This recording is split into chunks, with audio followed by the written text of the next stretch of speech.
All rise. Jurors entering.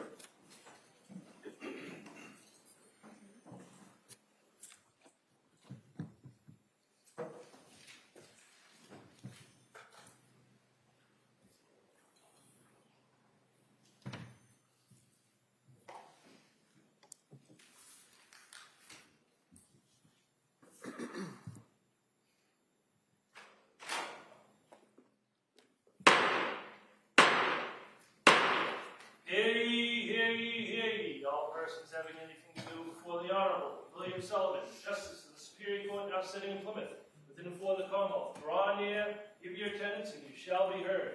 God save the Commonwealth of Massachusetts. This court is now in session. Please be seated. Good morning, Your Honor. May I proceed? Yes, please. Your Honor, before the court today, we have the continuation of the jury trial in the matter of Commonwealth versus Lindsay Clancy. Ms. Clancy is present. She is represented by Attorney Kevin Reddington. The Commonwealth is represented by Assistant District Attorney Jennifer Sprague and Assistant District Attorney Shannon Buckingham.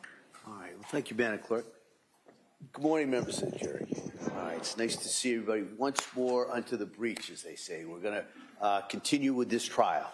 So I appreciate everybody being here. I'm going to ask those questions, and I'll go a little bit into today's schedule and kind of where we're going to go on this. So first question. Has any member of the jury read, seen, heard, or overheard anything from any source about any aspect about this case that would affect your ability to be fair and impartial? All right. Second, is there any other serious matter or concern bearing on your service as a juror in this case that anybody needs to address at this time? All right. Again, thank you so much for following those instructions. And so what we're going to do, as I said yesterday, we're going to continue with the testimony of the doctor who was on the stand yesterday, and it's anticipated that that is the last witness in the trial, and then we will then take a break, because before we go to the next portion of the trial, which is the closing arguments and the legal instructions, the court has to make some arrangements. They've got to speak to counsel, so it takes a little while. So I'm going to excuse you at that point and have you come back tomorrow. All right? So we're going to finish the evidence today. We're going to excuse you. I'm going to then deal with counsel, and then we will do, hopefully, arguments in charge tomorrow. All right? So again, I can't tell you how much I appreciate everybody's dedication and commitment in following those instructions and being here every day. So that's kind of where we are at this point. All right? And so with that, I'm going to ask the Commonwealth if you could have the doctor retake the stand, please. Yes, Your Honor.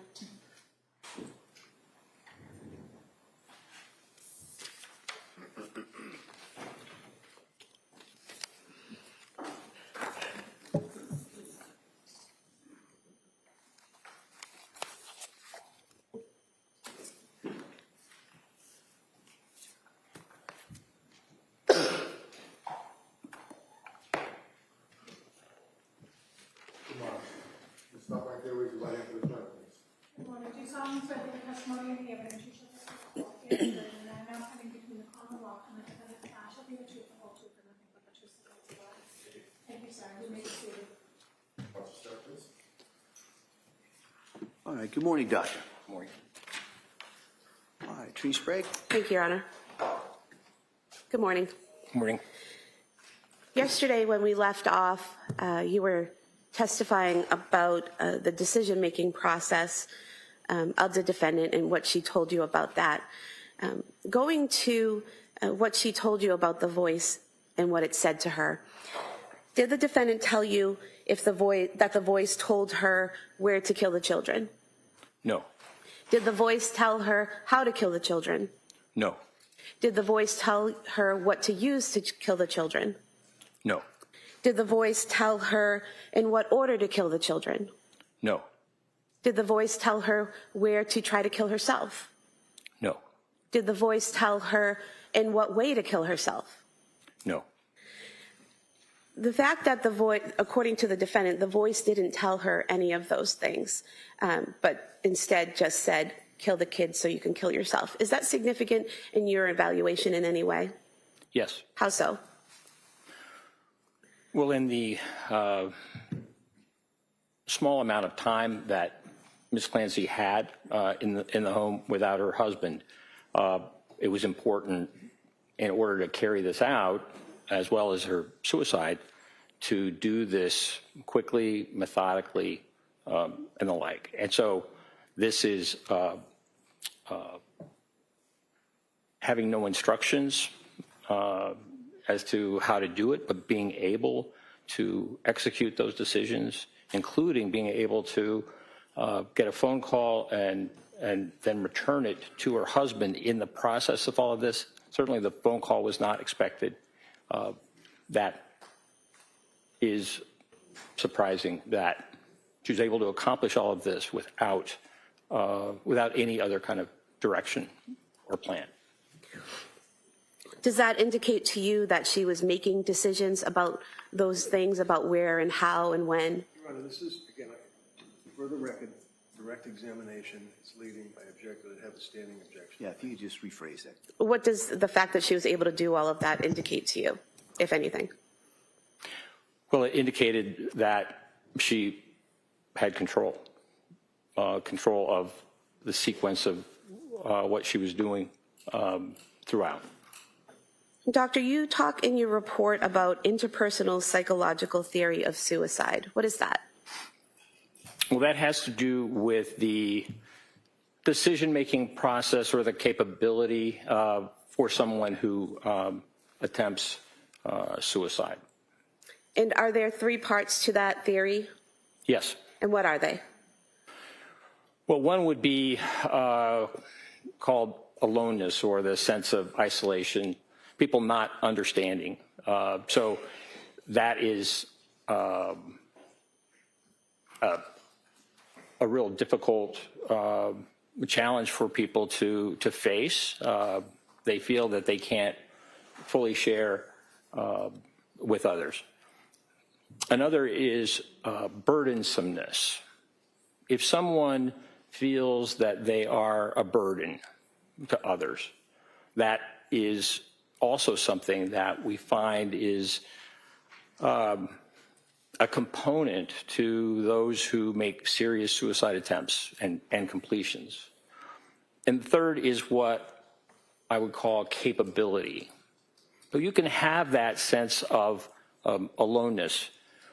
You can have that sense of burdensomeness.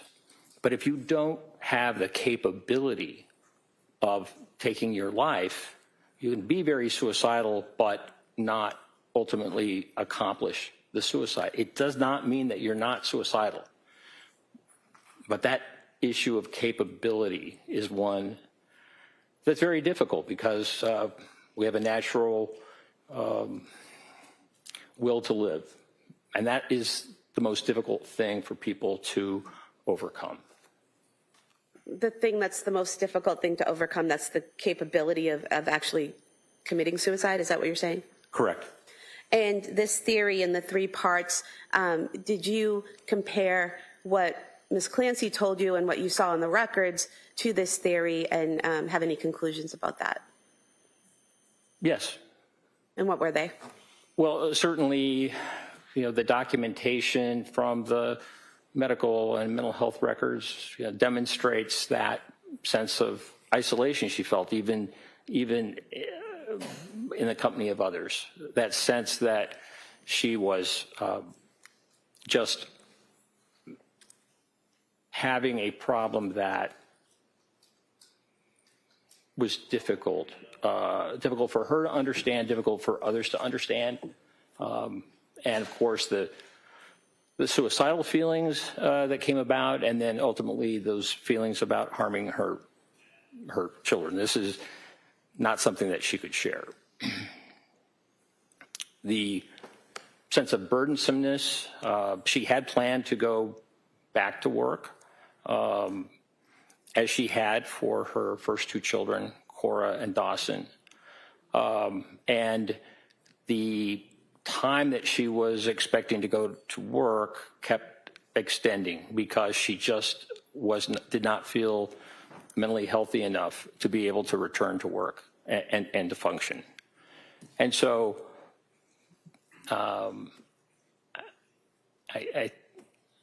in some of the documentation where she filled out concerns and was asked about the kind of stressors in her life, she indicated that financial was one of the stressors that she was encountering.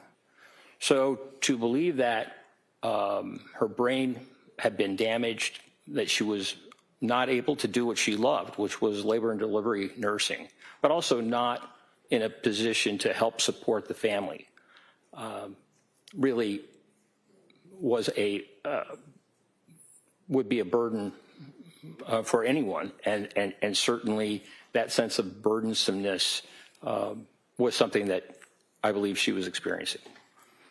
And then the last component, capability, I truly believe that her suicide attempt was very, very serious, which is why she employed 3 different methods. The fact that the use of the knife and the lacerations were not deep doesn't mean that she wasn't intending to kill herself with a knife, but oftentimes that, as I mentioned, is the most difficult thing. So I think the employment of the 3 different avenues, locking the door, and also not being dressed for the cold, indicate to me that this attempt was very, very serious, despite the fact that the use of the knife was not successful in cutting her arms, cutting her neck. And so, doctor, in terms of the cutting on the arms and the neck not being sufficient to cause death, is that what you're referring to? Is that as someone faces difficulty or an inability to be capable of actually following through to commit suicide? Correct. So in this case, it's your opinion that she was trying to commit suicide but struggling with that 3rd capability issue? Correct. Now, you testified yesterday about the intrusive thoughts that Ms. Clancy was having about harming herself in the fall leading up through December into January. And those thoughts at times, would it be accurate to state that Ms. Clancy reported at times that taking Ativan helped with those thoughts? Yes. And was there anything significant in your review of the case in terms of her reporting that Ativan helped her with those thoughts? Yes. How so? So Ativan is lorazepam, a benzodiazepine. This is a medication that is very helpful for treating anxiety. It also can help relax people, help them sleep, which was very helpful to Ms. Clancy. And she stated that when she had the intrusive thoughts, taking the Ativan resolved those thoughts. And I think that's significant because it's not a medication. Ativan, lorazepam, is not an antipsychotic medication. So it's not meant to treat psychosis, to make people feel more calm. And sometimes it's used for people who are having significant symptoms. But in terms of actually treating psychosis, making a voice go away, it's just not designed to do that. And doctor, did the fact that the intrusive thoughts went away when taking the Ativan, according to Ms. Clancy, give you further evidence that it was in fact internal thoughts and not an external voice? Yes. Now, if someone is experiencing psychosis and is experiencing command hallucinations, can that person still know the difference between right and wrong? Yes. How so?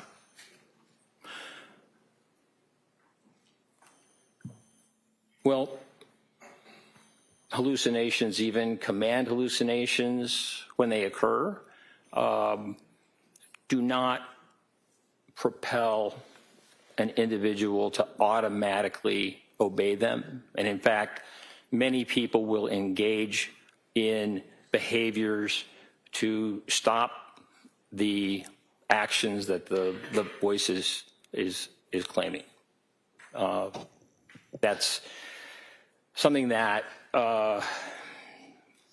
makes sense, particularly when the command is just so serious and so against someone's values. So it's possible and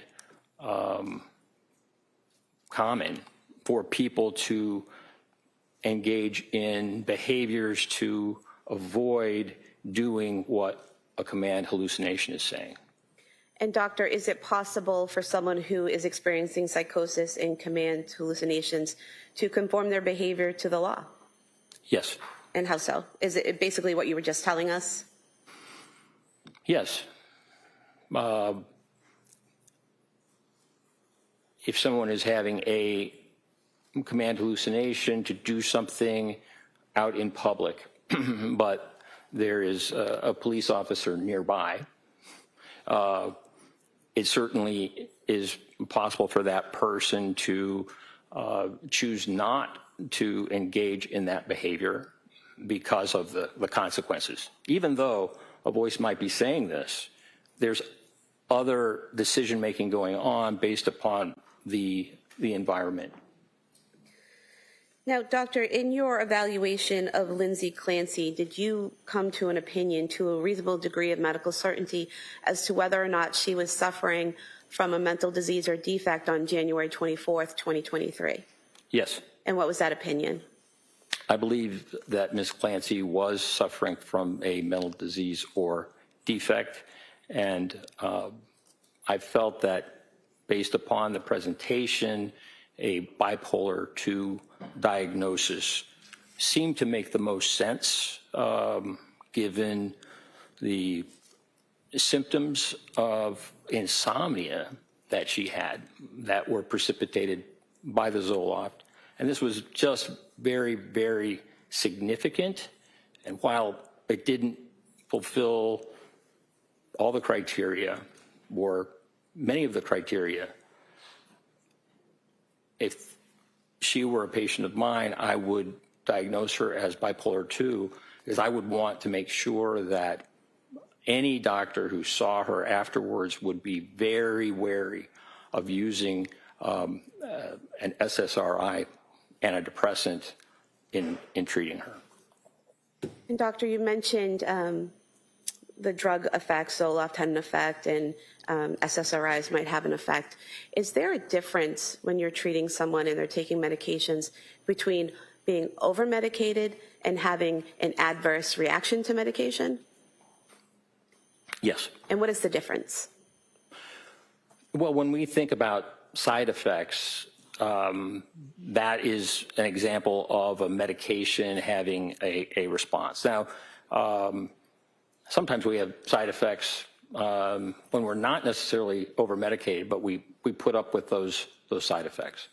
When there is too much medication, certainly we can experience those side effects.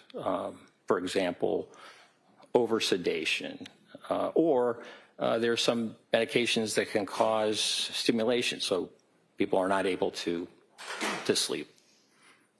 An adverse reaction is much more serious.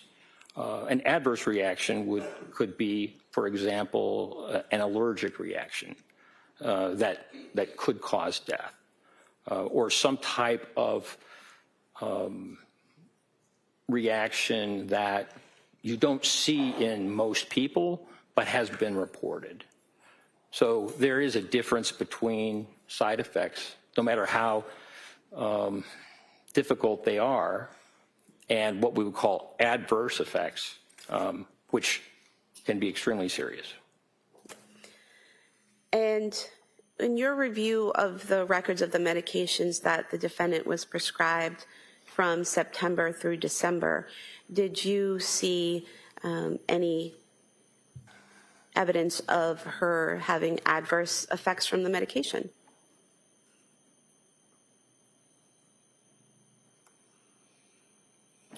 Well, the insomnia secondary to the Zoloft was very concerning to me, and it would mean not just cutting the Zoloft back, but stopping it.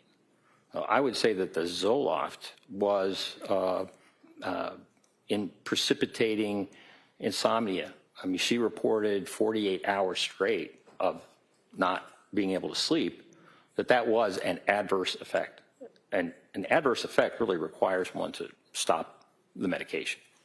And that is what Dr. Jennifer Tufts did with Ms. Clancy, correct? She had her stop the medication? Correct. And in reviewing those records again from September through December of 2022, did you see any evidence that Ms. Clancy was over-medicated?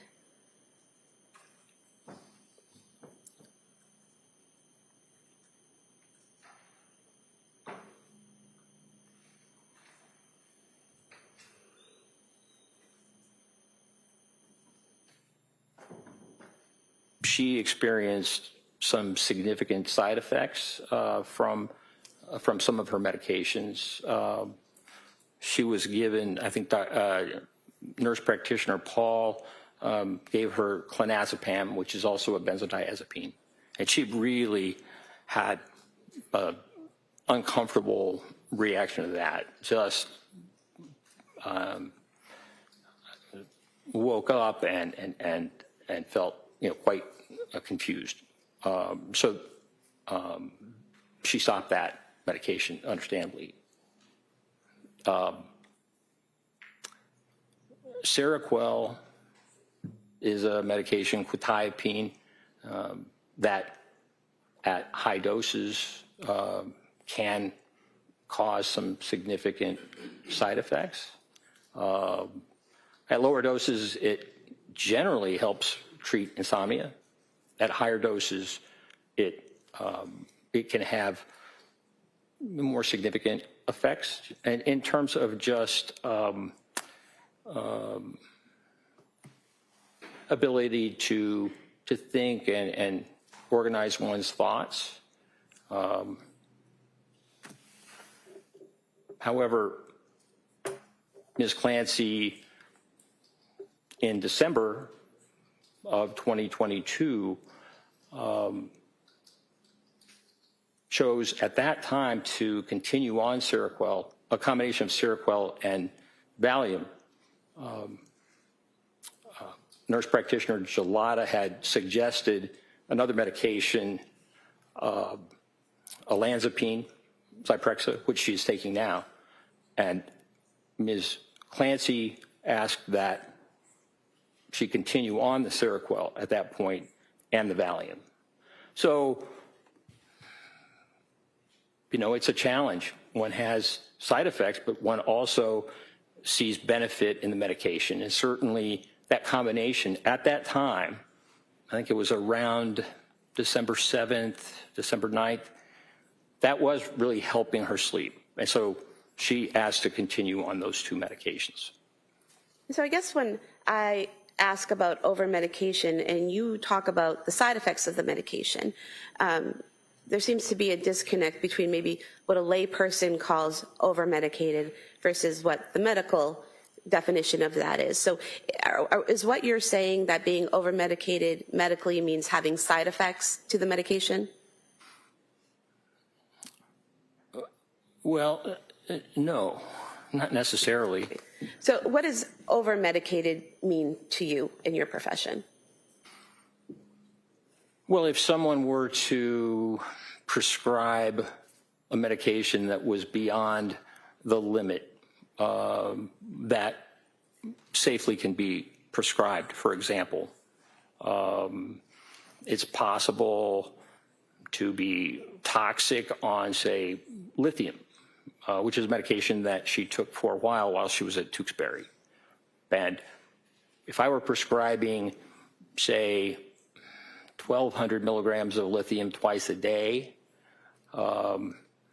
and her lithium level was toxic, as it would likely be, that would clearly be an example of over-medication.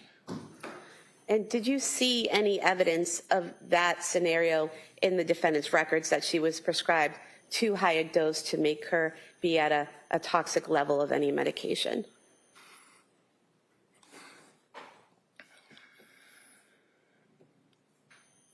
I think those who were prescribing for her were responding to the symptoms that she was bringing.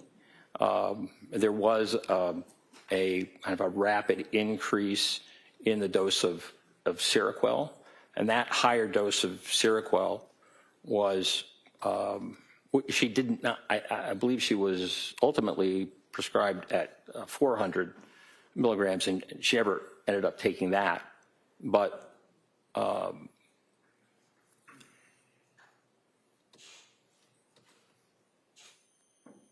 as a clinician, we do our best to try and treat symptoms. So, Doctor, did you see? question. Doctor, did you see, other than the Seroquel, any medications that the amount that was prescribed you would think would be over medication? No. And then the Seroquel itself, you said she was prescribed up to 400 milligrams, but she reported that she never took that amount, correct? Correct. And after her stay at McLean Hospital, she had been weaned off of the Seroquel, correct? That's right. And the only medications immediately after leaving McLean Hospital were trazodone and Valium, correct? Correct. Dr. Tufts added a medication as a result of her appointments with the defendant in January. Is that correct? That's right. And what was that medication? That was amitriptyline, also known as Elavil. And you saw that what the initial dose of that was, correct? Correct. What was that? The initial dose from Dr. Tufts was 10 milligrams. Is that a high dose for an adult? No, it's the very smallest dose possible. And then did Dr. Tufts increase that dose? Yes. And when was that? After a week, she increased the dose from 10 milligrams to 20 milligrams. And is that a significant increase in the dose? No. Is 20 milligrams a significant or large dose for an adult? Not at all. 10 milligrams or 20 milligrams of amitriptyline, is that something you could even prescribe to a child? Yes.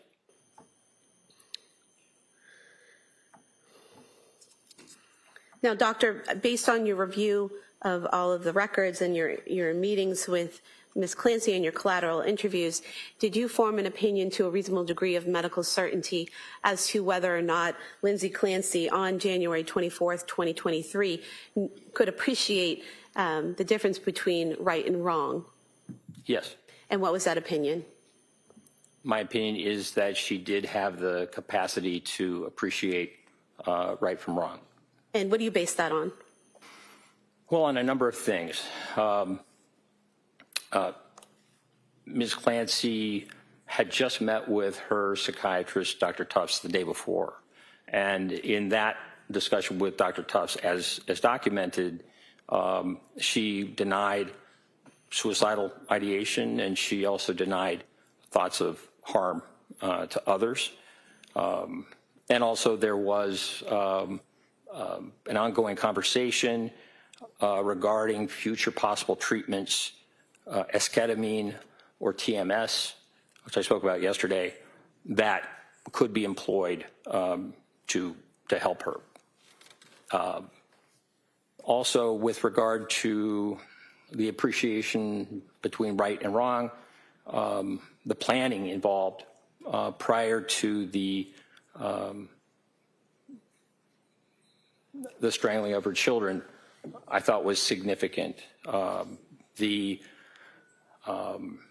searches for distance of 3V, the searches of CVS, all done prior to her sending fairly late in the afternoon a text asking her husband if he didn't mind takeout from 3V and then adding on. So that planning, that preparatory planning, I thought was significant.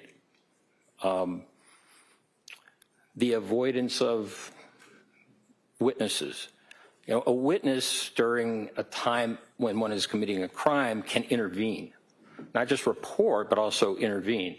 And so the fact that this was done without any witness present during a time where she had asked the potential witness to go on a longer errand, also I thought was significant. Concealment is another thing that I think indicated an understanding of right and wrong. I mean, the children were strangled all in the basement, and according to Mr. Clancy, the door to his office had been closed when he arrived to the basement. Timing was really, really significant in this. There was a window of time that Ms. Clancy was aware of in which she would need to kill her 3 children as well as to kill herself, which she expected would happen. She was conscious of time and told me that she had mapped out the distance, et cetera, because she didn't want her husband to be gone too long. But in this case, I think the issue of time and her husband returning, rather than being a solution for her, was a problem. And so to accomplish all of this in the course of that amount of time that Mr. Clancy was gone, I thought was significant, really showed an awareness of time. In terms of the weapons used, now these were exercise bands, but they were all near where the children were strangled. They were placed there. That's where they kept those exercise bands. And the exercise bands were nearly identical. I mean, very similar in terms of what they could do as ligatures. And so that use of weapons that were readily available and nearby also was significant to me in terms of her understanding of and planning. I did not see any evidence that she had delusions about her children, delusions as to something wrong with them or something that required them, because of a delusion, that they needed to die. I don't recall that she ever spoke about her children in a delusional way. Now, We have a question. Sure. Next question. Were there other factors that influenced your opinion that she knew the difference between right and wrong? yes. And what were they? Well, the phone call at, 5:34 in the afternoon, I thought was significant. So Mr. Clancy was at CVS, and he called his wife, and she did not pick up, she did not answer. But she called him back and had that ability to deviate from what she was doing to be able to respond, and so had the presence of mind to do that, but also to conceal from him what was going on.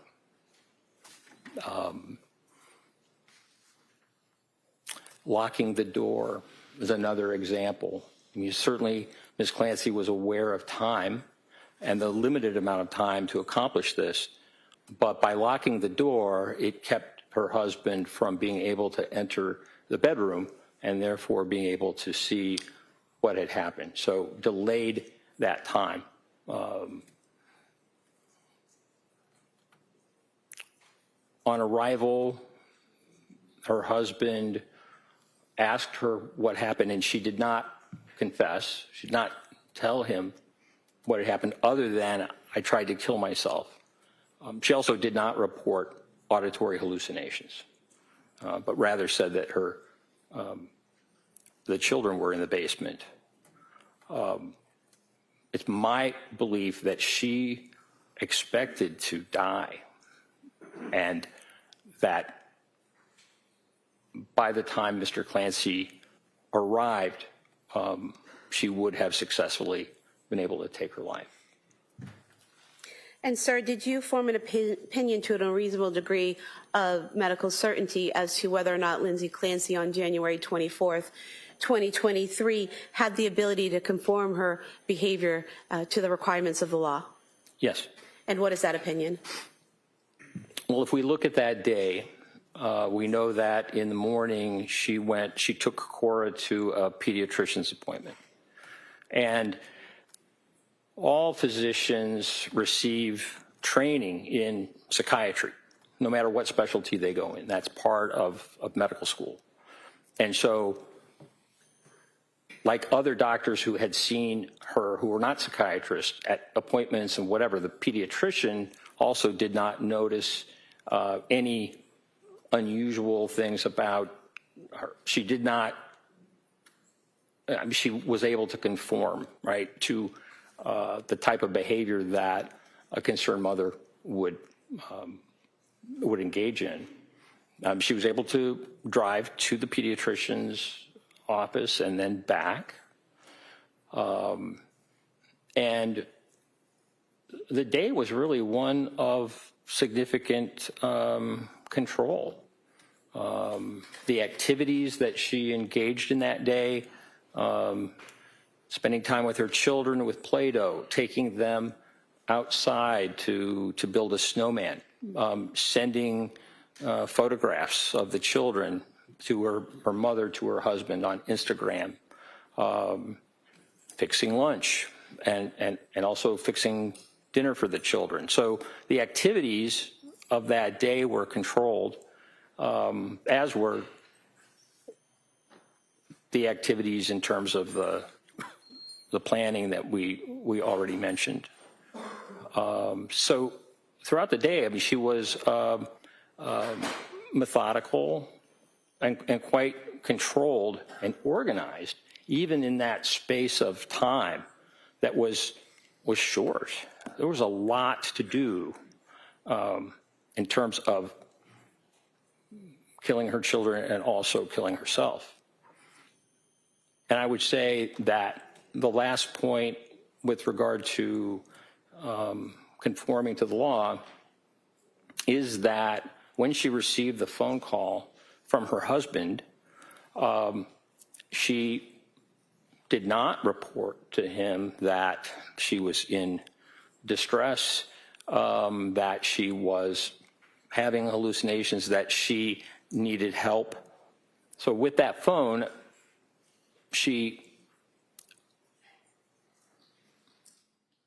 by calling her husband back and reassuring him by the fact that, yes, she knew the medication, whatever, that helped guarantee that he would continue on the errands. Had she not called him back, it would likely, or it certainly was possible that he would be concerned enough that he would return home. And so I think the phone figures in just in terms of her awareness and conforming her behavior such that the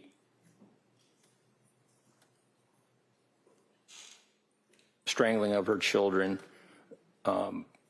could be concealed. And doctor, did you form an opinion to a reasonable degree of medical certainty as to whether Lindsay Clancy on January 24th, 2023, when she strangled her children, was criminally responsible? Yes. And what is that opinion? Yes. It is my opinion within a reasonable degree of medical certainty that Ms. Clancy was criminally responsible. Move to submit Dr. Satoff's CV as the next exhibit. Any objection, counsel? All right, that may be admitted. I have no further questions. Thank you. Okay. Hold on a second, Ms. Reddington.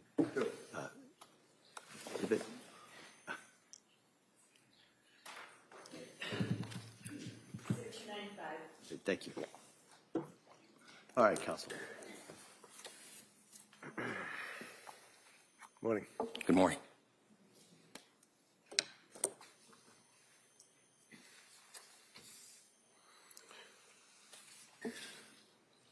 So, Dr.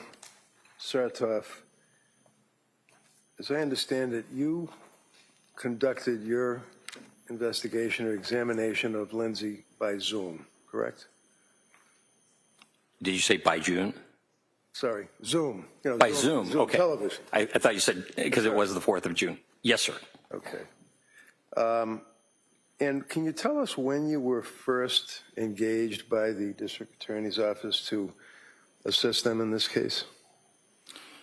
I first was informed about the case, I think, in January or early February of 2026 of this year. The final contract with the university was not completed, as I recall, until April. And is that a matter of significant import when you're engaged in evaluating a young woman that's charged with triple homicide and you're hired by the government? The fact that there's a contract that wasn't signed by your school? Well, sometimes it's a long process that I don't have any control over. Sure, I understand. I've seen those kinds of things take a while, take longer than one would necessarily want. So the contract with your school that you're talking about would be the contract for your compensation, for your opinion? Well, I would never be contracted for an opinion. Okay. But you're getting paid, right? No, I'm getting paid a salary. Yes. The university is getting paid. And the university is deriving a benefit monetarily from your testimony or working on this case for the DA, right? That's right. All right. And how much did the university get as a result of your involvement in this case? I don't know what the hourly rate is that they charge. So you don't know what the hourly rate for your time is, right? Correct. You don't know how much money was paid by the district attorney's office to the university, right? Correct. You don't know how much money will be paid for perhaps yesterday, today, whatever, balance billing. You don't know that either, right? That's right. You were retained or engaged in January of 26, right? Yes. This is an incident that occurred on January of 23, right? Yes. In January of 23 to January of 26, 3 years That's right. to being engaged on the case, right? Correct. And when you were engaged on the case, at some point the university must have been out of the picture and you must have started to communicate with the DA's office, the police, or whoever. That's right. And you knew about this case. It had a significant amount of publicity, right? Yes. Did you know that other doctors on behalf of the district attorney's office were being hired to also evaluate Lindsay? I didn't specifically know that, but that's usually the case. Is it important to see someone, to evaluate them as close in time as the incident is alleged to have occurred to your evaluation, or does it matter? In other words, is it better to see someone like, you know, within a month or two after an incident, or 3.5 years later? Well, what's most important is the collateral information that was gathered at the time to understand what was going on at the time. Ms. Clancy's behavior during her hospitalization and the like, there are records, but certainly there are benefits to an examination closer to the event. And you would agree with me, sir, that you actually saw and questioned or interrogated Lindsay, what, 2 months ago? May 29th and June 4th. Okay. And when you went to interview her in purposes of your evaluation, you would already access the collateral information, sir? Yes. Before I go there, let me just review a few things here on your CV, which the jurors will have to examine. You indicated to us your present employment. You have a private practice as a psychiatrist? No. Okay. So where do you see patients? Well, I see patients in the prison system. They're your patients? Yes. What do you do for those people that are in jail? In prison, within the Virginia Department of Corrections, we have inmates within the prison system who suffer from mental illness and require assessment and treatment. I see. So you don't have, when you said to the jury a little while ago, if I'm treating my patient and I would prescribe a particular prescription for my patient and I wouldn't tell my patient to do whatever it is you said, it's not people that go to an office or see you or even on the television to be treated. These are people that are in jail, right? Prison, yes. So there's a difference between jail and prison, right? Yes, And this would be in Virginia, is it? correct. So you're dealing with people that are serving hard time in the Iron Mansion, as they say. It's not a house of correction down the street, right?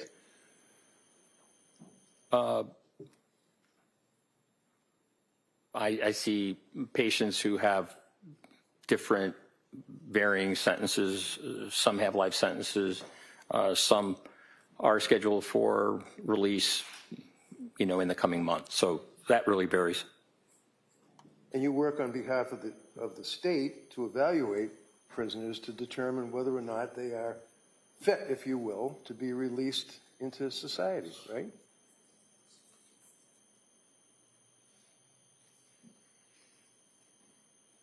Once someone's sentence is over, the only way that they could be continued within a prison system would be to be committed to a psychiatric hospital. And I would say that in the 34 years that I've been treating inmates who are patients, I can only recall 2 times where when discharge came up, their condition was such that they required to be civilly committed because of mental illness. And when you are talking as a forensic psychiatrist evaluator, would that be on behalf of the BOP, Bureau of Prisons? I have consulted with the Bureau of Prisons on just a few occasions, but Okay. Bureau of Prisons is federal, and Yeah, I know that. most of my work has been with state. Okay, but on your resume, sir, you indicate from 2019 through the present, that's a number of years, that you have been employed or engaged as a forensic psychiatrist evaluator on behalf of the United States Bureau of Prisons as it relates to probation or parole. Is that in your resume? Yes, And that means, sir, that you evaluate inmates that are trying to get out of jail, and you would evaluate them to determine if they're appropriate for parole, right? no, Okay. So when you indicate on your resume from 2019 through the present, you're employed as a forensic psychiatrist evaluator for the United States Bureau of Prisons. How many of these evaluations did you do in the years from 2019 through 2026? 7 years.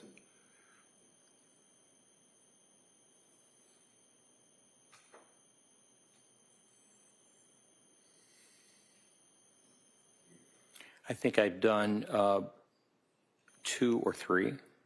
2 or 3. Yes. Okay.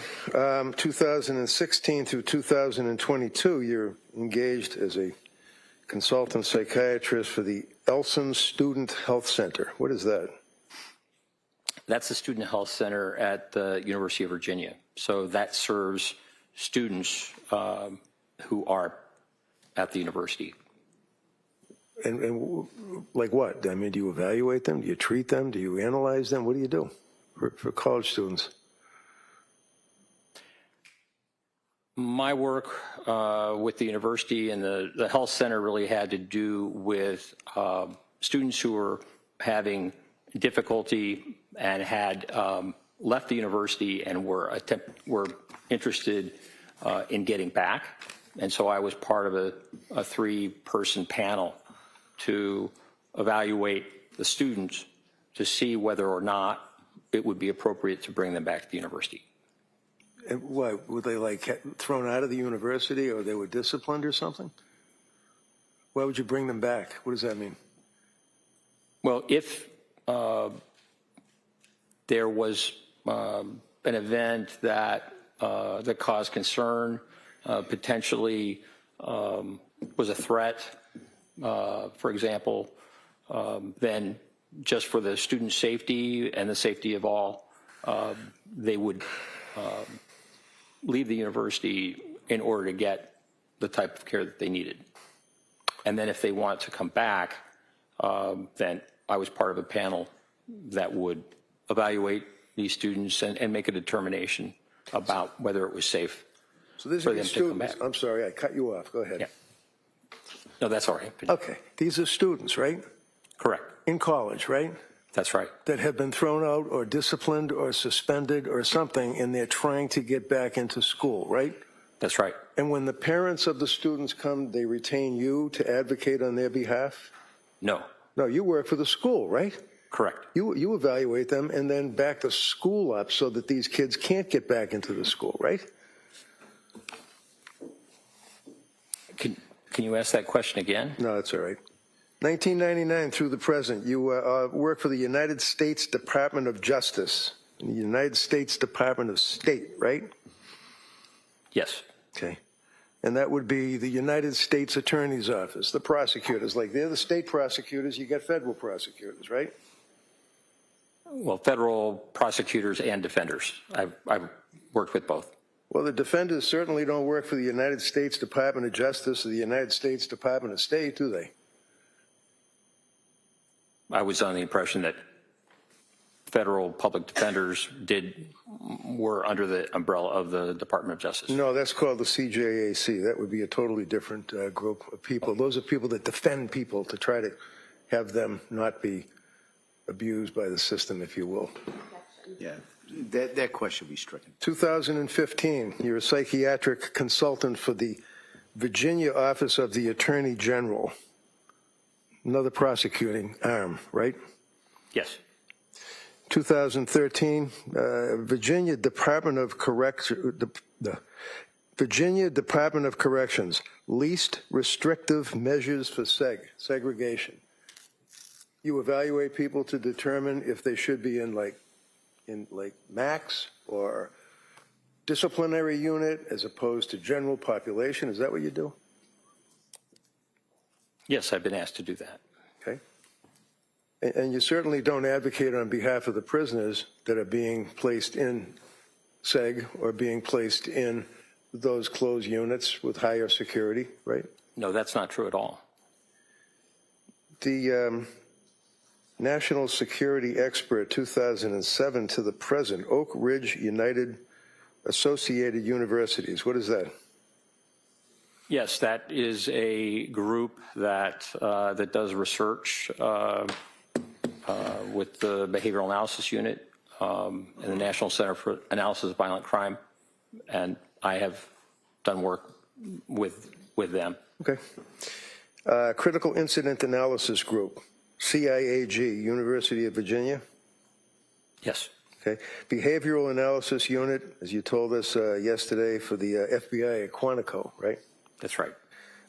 Psychiatric consultant to the Virginia Department of Corrections, medium, maximum, and supermax facilities, right? Yes. Continuing on with your experience, sir, as a witness in this case, you'd agree with me that you were involved as a psychiatric consultant with the Macro Task Force on-site consultation for the Australian Police Service. Yes. Former Soviet Union project, Republic of Georgia, TBILISI, Georgia. You were involved with that, sir? Tbilisi. Tbilisi, yeah. Critical Incident Response Group for the U.S. Air Force. You're in the assessment unit. Yes. Crisis Management Unit, investigative support for Operation Gray Sunset, Jordan. Correct. Crisis Management Unit, investigative support unit, critical incident response in Montreal, Quebec. Yes. FBI, National Center for Analysis of Violent Crime, Operation New Hope. Yes. Bureau of Criminal Investigation, that's BCI, for the Department of the State Police. Would that be Virginia? Yes. You also have an interest in and have studied or written about various topics in your career, correct? Yes. Okay. Hostage negotiations course, crisis management unit. You were involved with that, is that correct? Correct. That was a number of years ago, though. I guess that was like 1996. That's right. But you've been involved with the FBI for a long time, right? Yes. Fair to say that you're a government man? Objection. No, sustained. Hostage negotiation course. How about Virginia Department of State Police? You involved with them as well, sir? Yes? Yes. Advisory positions. You deal with Islam in prison is one of your interests, right? That was a TV program or something? Correct. Talk about National Institute for Justice, Standing Committee to advise the Department of State on unexplained health effects on U.S. government employees and their families overseas, right? Yes. Analysis of pre-attack behaviors of the Las Vegas shooter behavioral analysis unit for the FBI. Yes. Skipping ahead, papers published. Now, when a doctor or a psychiatrist, or even any doctor really, I guess, publishes a paper that's of interest to other doctors or people, that's called a learned treatise, right? Peer review? Yes. Okay. Can you tell me, what is peer review? What does that mean when you're dealing with a person's focus and interest in writing about what they're focused on? So a peer review journal is one in which once an article is submitted, a paper for publication, that goes to qualified people within the same field who review it and make determinations about the quality and whether or not it should be published. Oftentimes, there will be some edits or suggested edits from those who have expertise. It's a blind process, so if I submit a paper and it's peer-reviewed, I don't know necessarily at all who is reviewing it, but it's a way to ensure quality of articles that are published, and that's just an important standard. So it's kind of a rigorous standard to make sure that what you're writing about is reliable and would be helpful to others that are interested in it, right? Correct. Okay. So, for example, also it depends on where you're publishing it. You can put something in the National Enquirer, or you could put it in International Psychiatric something or other, right? Which would be a better publication. I don't think the Enquirer is peer-reviewed, but... So you certainly would agree with me that the International Journal of Law and Psychiatry is a respected source for learned treatises, right? Yes. And you would agree with me, sir, that you've been in here telling this jury all about Lindsay and how she didn't hear voices or did hear voices or exaggerated and lied. Have you written any articles at all on the concept of auditory hallucinations? No. Have you read any of them? Read any articles? Yes. Yeah, okay. You certainly have heard of Dr. Philip Resnick, yes? Yes. And it's fair to say, and tell me if I'm wrong, is he literally a world-known authority in your field for filicide or the killing of children by their parents? Yes, he's well known. And is he also well-written as far as auditory hallucinations, same stuff you've been testifying about? Yes. And he published an article in the International Journal of Law and Psychiatry, which is considered to be, if you know, a landmark article about, and I captioned, listening to voices, the use of phenomenology to differentiate malingered from genuine auditory verbal hallucinations. Now, did you read that article? Yes. So it is a peer-reviewed article published in a recognized journal, correct? Correct. Your Honor, I would offer this under Commonwealth versus Sneed for the jury, if they wish. Objection. Counsel Garcia at sidebar.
Your Honor, while that copy is being made for the district attorney, could I continue? Sure. Thank you. Leaving aside peer review article and the article written by Dr. Philip Resnick, sir, for a minute, papers that you published, and you have in your resume, it says peer reviewed, so that's just what we were talking about, right? That's right. All right. Using the moral situational action model of extremist violence to assess fluctuating levels of risk in women, the relevance of risk promotive and protective factors. What does that mean, levels of risk in women with extremist violence?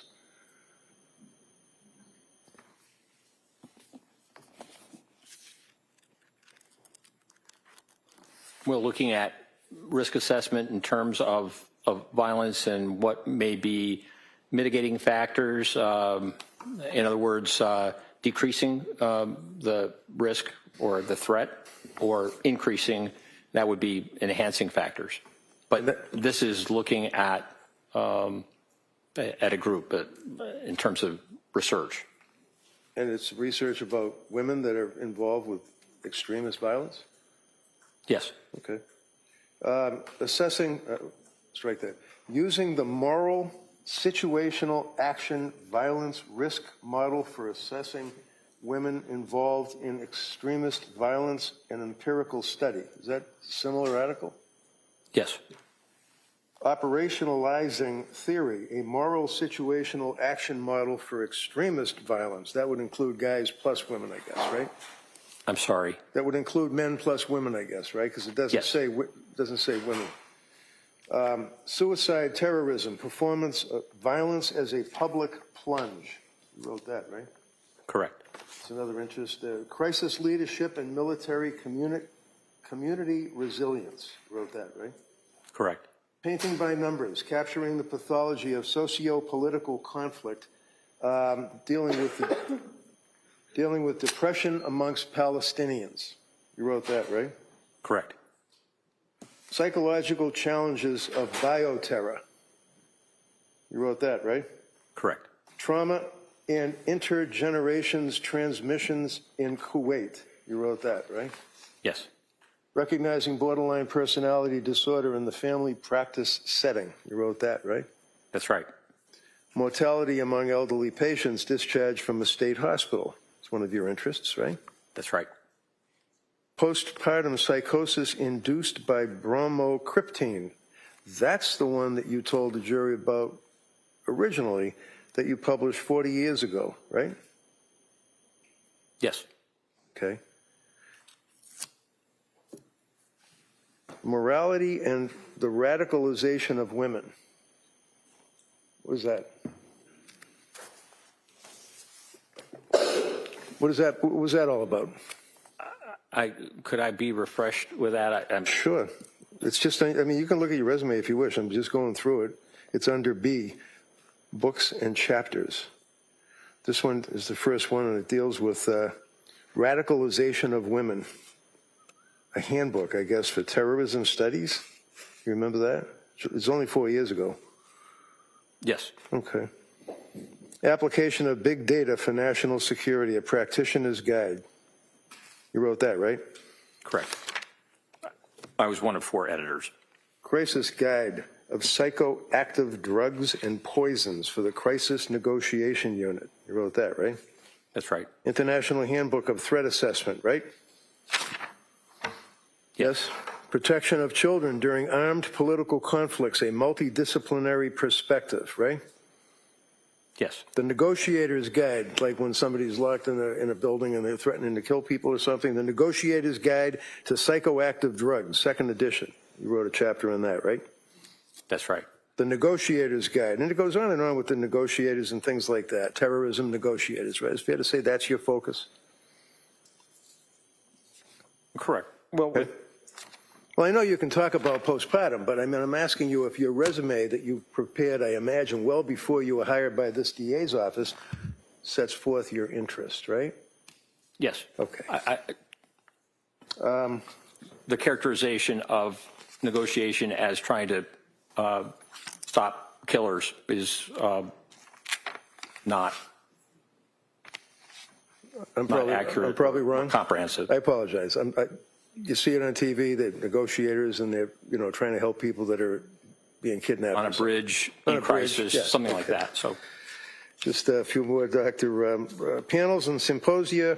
You'd agree with, let's see, national security implicate. I just want to run through a quick attachment theory, mental wellness as it relates to threat management, threat assessments, corrections, psychiatry presentations, substance abuse and misuse in prisons, perspective on providing medical support during conflict and chaos, targeted violence in the media, lessons from history, the profiler of poisons, understanding the female extremist, crisis operations, leadership, how to fool doctors by injecting chemicals into muscle to obtain opioids, a prison inmate comes clean.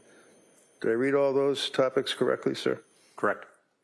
Invited lectures, talk about extremism, terrorism, the future of policing, children in long-term abductions, how to prevent terrorism, mass shooters, U.S. prisoners, religious rights, religious radicalization, terrorism and the unknown enemy. Basically, that's what your focus is, sir, correct? No. And that's coupled with your experience of the two people or so that you recall dealing with in your, it's not a practice, but working for the Bureau of Prisons or the state for Virginia, the people that are in jail, that is the sum total, to be respected, of Dr. Sadoff, correct? I mean, you treated two people. You've written a lot about terrorism and other issues that we went through. That's not at all a correct characterization. Oh, I'm sorry, because I read your resume, right? Yes. Okay, and I related what you indicated to the jury, your experience when I asked you about patients or treating people. I said that right? I've been treating patients, and I continue to for the last 40 years. Now, in all of your experience, sir, have you ever treated a woman suffering from postpartum psychosis? Yes. When?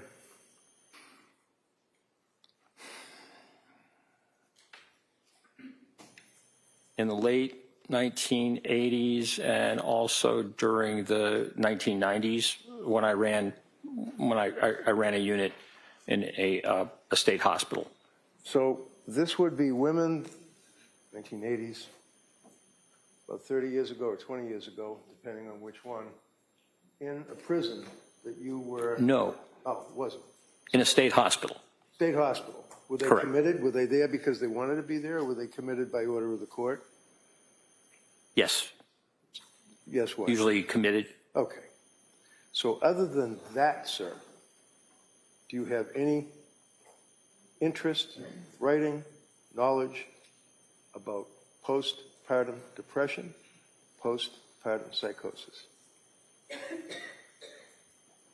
Well, it really is a requirement when you assess and treat women to be aware of their histories and making determinations. So that has continued really throughout my career, men and women. What did you just say? Can you repeat that again? You're treating women with what? Treating women with psychiatric problems, serious illness, psychosis. So when you defined for the district attorney the concept of, let's say, psychosis yesterday, were you referring in any degree to a woman who has had a baby and is in a period of postpartum depression, shall we say? Yes. Okay. And when and how were you treating those people? That was during the period of 15 years when I ran a unit of men and women who came in with serious psychiatric symptoms. So what would you do? Would you analyze them? Would you talk to them, counsel them? What would you do while they're in the hospital? Well, do a full assessment with a multidisciplinary team and make determinations about proper treatment, proper therapy, medications, and the like to treat the symptoms. And generally, what would the symptoms be, sir, in your experience? Symptoms of postpartum depression? Yeah. Okay. Well, certainly within that period of time around birth or after birth, the DSM has a 4-week period. Others expand that to as much as a year. But certainly depressive symptoms postpartum are similar to the symptoms that you see in a regular depression. You can have suicidality, you can have guilt, changes in appetite, changes in weight, changes in concentration, changes in physical activity. You can also have significant problems with sleep, either sleeping too much or or not enough. So these are depressive symptoms that come in the postpartum period and require assessment and treatment. Are you aware, sir, in your practice or studies of the number of women that commit suicide during the postpartum period? Are you aware of that? I can't quote you a figure. Do you have any clue at all? No.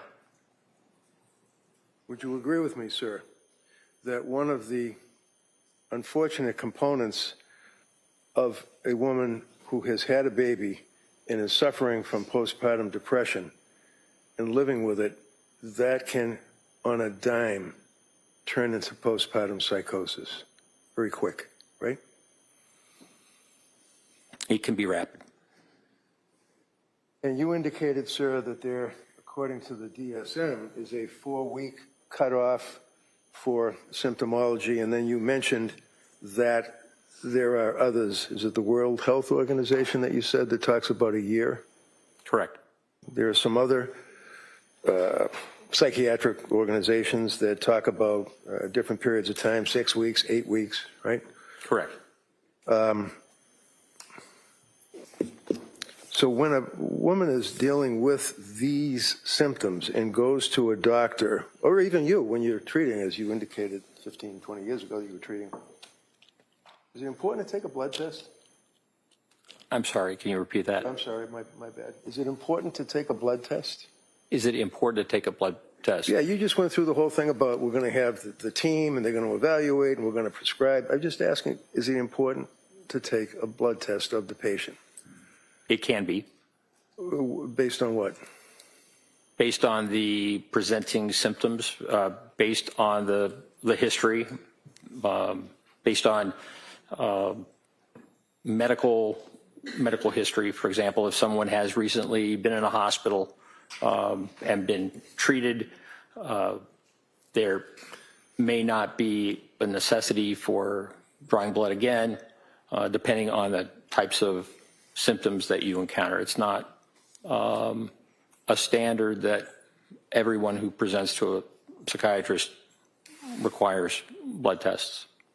So if you're a psychiatrist who's been practicing private practice for about, I don't know, a month, maybe 2, and is prescribing antipsychotic medications, selective serotonin reuptake inhibitor medications, benzodiazepine medications to a young woman who is complaining of what the young woman perceives to be difficulties postpartum.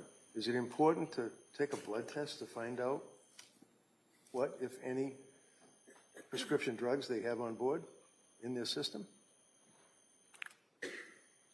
To check and find out, did you say what drugs are on board? Yeah, I mean, you're treating this patient, right? And they're coming off the, hypothetically with you, but they're coming off the street to see a psychiatrist for help, right? Yes. And if they're already been prescribed drug after drug after drug by a particular doctor with her 2 months of robust experience, is it a fair statement that you should take a blood test of that person? Well, it really depends on the medication. There are some medications that really require blood tests because of levels and the like. Many psychotropic medications are not easily, there's not an easy test for the amount of medication in the system. So it depends on the circumstances, and it depends on the medication. I mean, for example, lithium or carbamazepine or valproic acid, those are all mood stabilizers. Certainly taking a blood test would be very important. So it depends. Depends. Can I just ask you to spell those 2 drugs that you just pronounced for the stenographer, please? Carbamazepine. Yeah. Carbamazepine.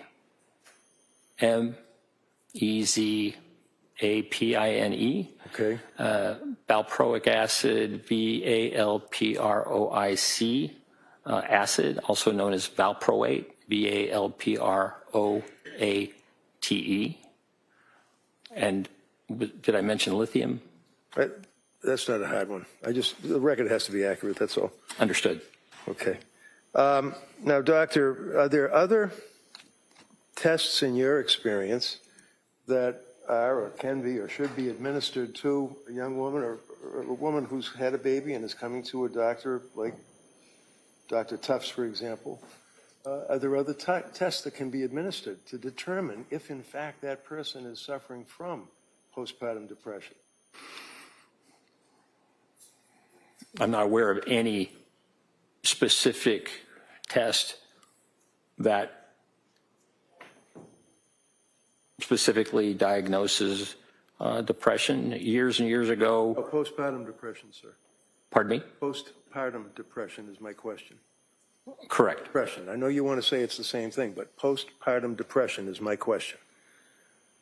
And you're asking if there's a blood test for postpartum I'm depression? asking if there's any tests at all that a psychiatrist can or should administer to the patient coming to them for help. Well, there's the Edinburgh scale, which is a self-report that patients fill out for who are postpartum. You looked that up last night? No. Well, you knew about the Edinburgh scale? Yes. You administered the Edinburgh scale? Pardon me? Have you administered the Edinburgh scale? No. It's a self-report, usually given by nurses.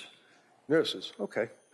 In any event, it's a scale that is a useful tool to determine the level or degree of depression that a person may be expressing that is suffering from postpartum depression, correct? That's right. And do you know what the numbers are on the scale? Like, is it 1 to 23 or is it 1 to 50 or do you know what it is? It's a 30-point scale.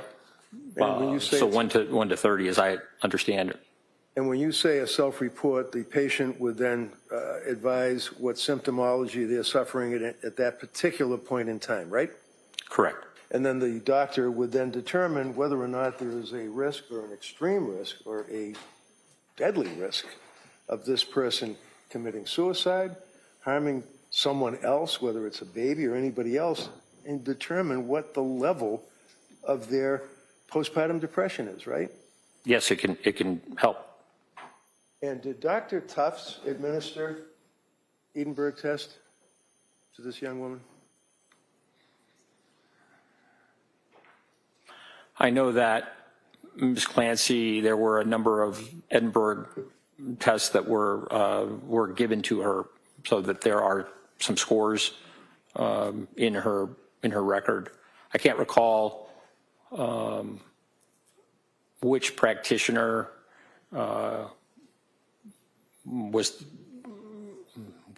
gave her the Edinburgh test, but I do recall that there are a number of scores within her medical record. Right. And what was her highest score? The highest score that I recall was 23. 23 out of 30, right? Correct. And over 15, the patient is in pretty serious trouble, right?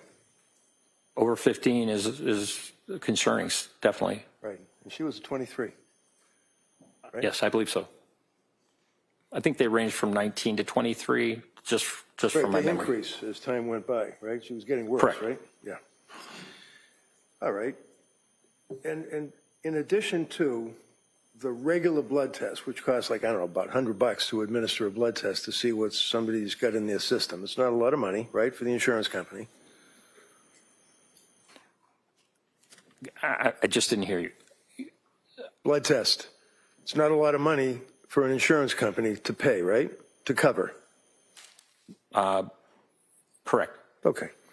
So do you feel that it is reasonable medical procedure for a psychiatrist dealing with a woman who is expressing under the Edinburgh scale off the charts or serious trouble, who is on medication, as we went through, the antipsychotic drugs, the SSRI drugs, the amitriptylines at the end of the period of treatment with these people, the benzodiazepines, it's helpful to take a blood test, right? It can be.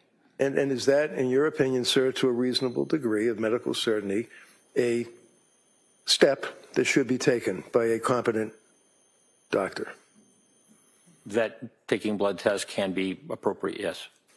And then there's an additional blood test that you can use when you're dealing with a woman who's suffering from postpartum depression or coming to the doctor for help and they have significant narcotics or prescription drugs in their system, and that would be an enzyme test, right?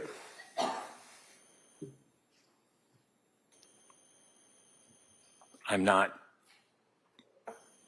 aware of an enzyme test being typically available or used.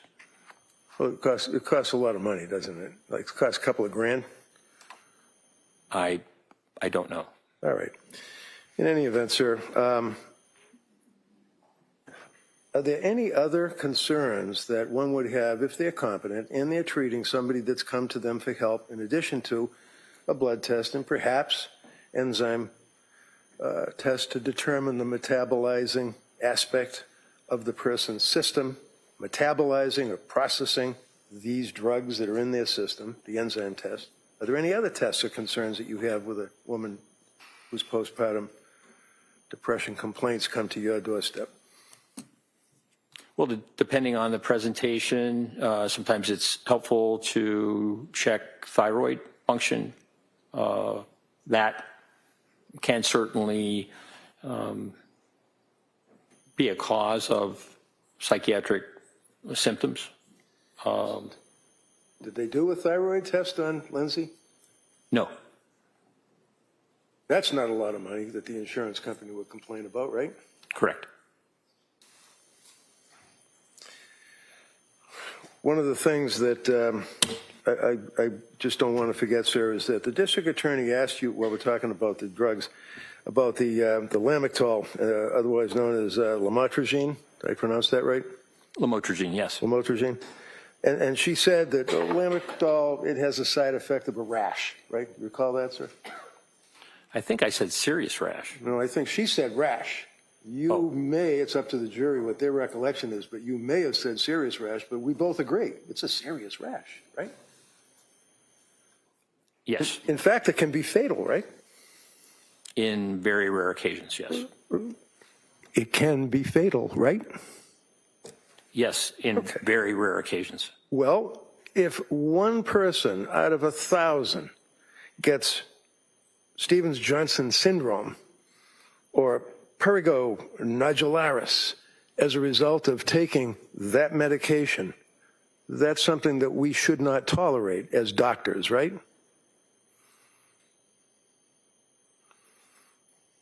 Risks and benefits are something that every physician, every prescriber needs to think about. So you've heard of, as it relates to Lamictal as a prescription drug, what's called 10. You've heard of that, right? As a side effect? Yes. And that means what? It is a pretty severe reaction of the skin, as I recall, causing blistering. I mean, it's very significant. So if you have a young woman who is a nurse, an RN, who worked for 7 years in a very prestigious hospital's labor and delivery unit, who was so nervous about drugs that were being prescribed to her that she would at night sit in her kitchen on her phone and Google all sorts of side effects of narcotics, the drugs, the Seroquel, lamotrigine, all of these drugs. Is it an unreasonable decision for her to say, I don't want to take that drug, in your opinion?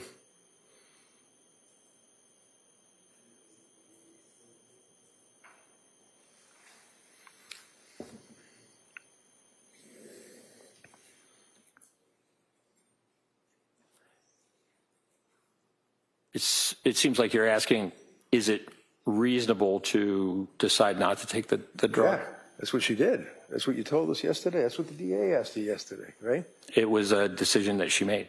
And in your opinion, sir, after we just went through all of this with the TENS, with the toxic epidural necrolysis and all the rest of that, and she's a nurse, and she's looking up these drugs that she's being prescribed and says, I don't wish to take that drug, in your opinion, to a reasonable degree of psychiatric certainty based on your experience, is that a reasonable decision for her to say, I don't want to take it? The benefits of that drug are profound, and millions of Americans take that medication and find it to be very important for them. Doctor, you're an intelligent man, you're a doctor, you've got a lot of experience dealing with the prison system, we've already gone over all of that. You understand my question, don't you? I'm just asking, Yes. is that a reasonable decision for Lindsay to make to say, I don't wish to take that drug? Based on all the side effects, whether or not it's rare that people die, whether or not it's rare that they break out on their skin with these permanent lesions and bleeding pustules, is it reasonable for her to say, I don't want to take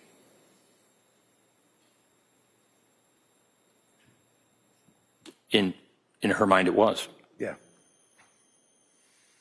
And certainly, we don't want to leave it with the jury that she's so vain that she just didn't want to take something that she might get a little rash. Right?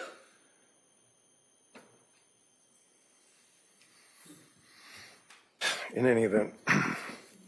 Now, have in mind, there's no blood test, there's no enzyme test for metabolite test, there's no thyroid test, but we still have the pill factory through Dr. Tufts and then into Dr. Gelada for that period of time. You're telling this jury that that is, in your opinion, reasonable little drug doses that she was prescribed? Is that what you're telling this jury, sir? That it was reasonable to prescribe? Yeah, the drugs, one right after the other, and then stopping the SSRI, not weaning off, stopping it flat out. Is that reasonable? Objection. Sustained, just as to form. Is it reasonable, sir, in your opinion, to tell someone who's on an SSRI, such as Zoloft or Prozac, just stop it and we'll put you on something else, or should you wean it off? In the case of the Zoloft and the severe insomnia, in my view, it was reasonable to stop it.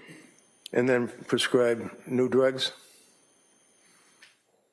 Well, insomnia was a significant problem, so as I recall, Ativan and Benadryl were prescribed to assist her with those symptoms. Now, if somebody, is nervous because they have an exam coming up, or they just can't sleep because maybe they're worried about their job, there's a big difference between that and serious insomnia. Is that true? Yes. And Lindsay was suffering very serious insomnia, according to the medical records and her statements to her providers, right? That's right. And in fact, when Tufts increased the SSRI 25 to 50, she went 48 hours straight without being able to sleep, right? That's in the record, yes. And she went pretty much immediately to Tufts and complained about that and said, I can't sleep. It's 48 hours. I just can't sleep, right? Yes, I think that was around the 21st of October. And in your experience with dealing with terrorism and terrorist threats and things like that, would you agree with me that sleep deprivation is used as a torture? It can be, yes. And in fact, the side effects, if you will, of a person who's suffering from serious insomnia can actually lead to psychosis, can it not?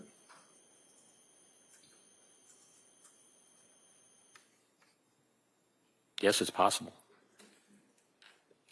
You're aware that while she's living in her house with her husband, Pat, and their 3 kids, that by all accounts, she was a happy mother, wife, friend, daughter, all of the above, right?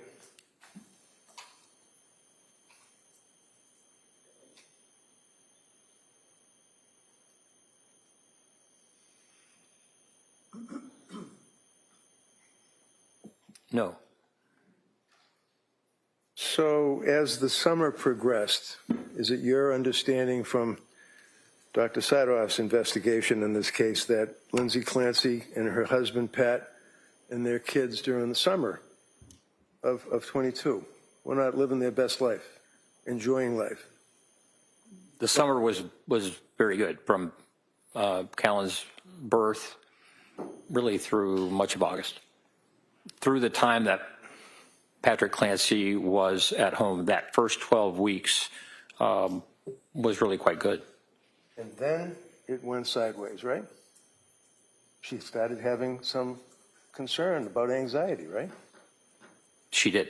That brought her to Dr. Tufts' office. Oh, brought her to talk to Dr. Tufts on the telemedicine, right? Correct.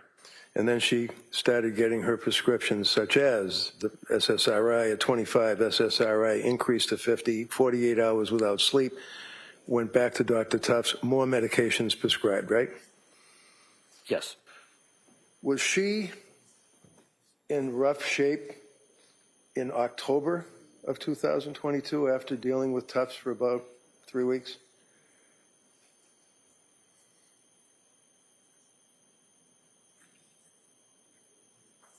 She was certainly having difficulty, although the Benadryl and the Ativan were very helpful for sleep.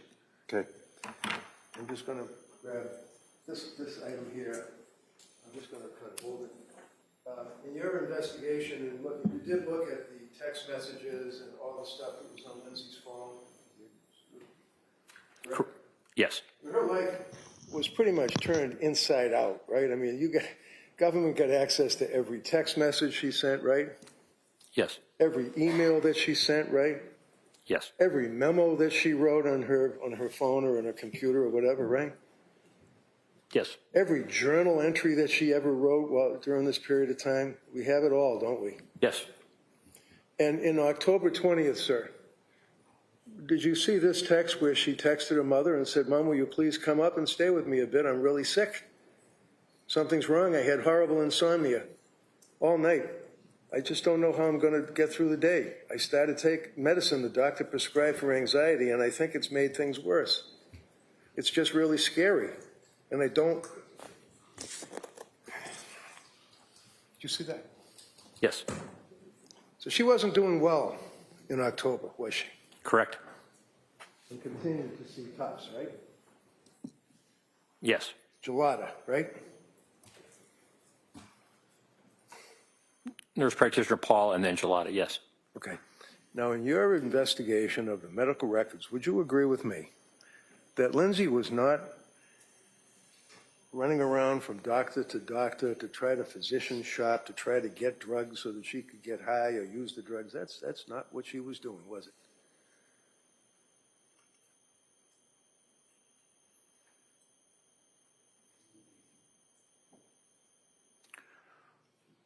Ms. Clancy expressed concerns that she was not following a plan and that it would have been better for her had she tried to stick with a plan.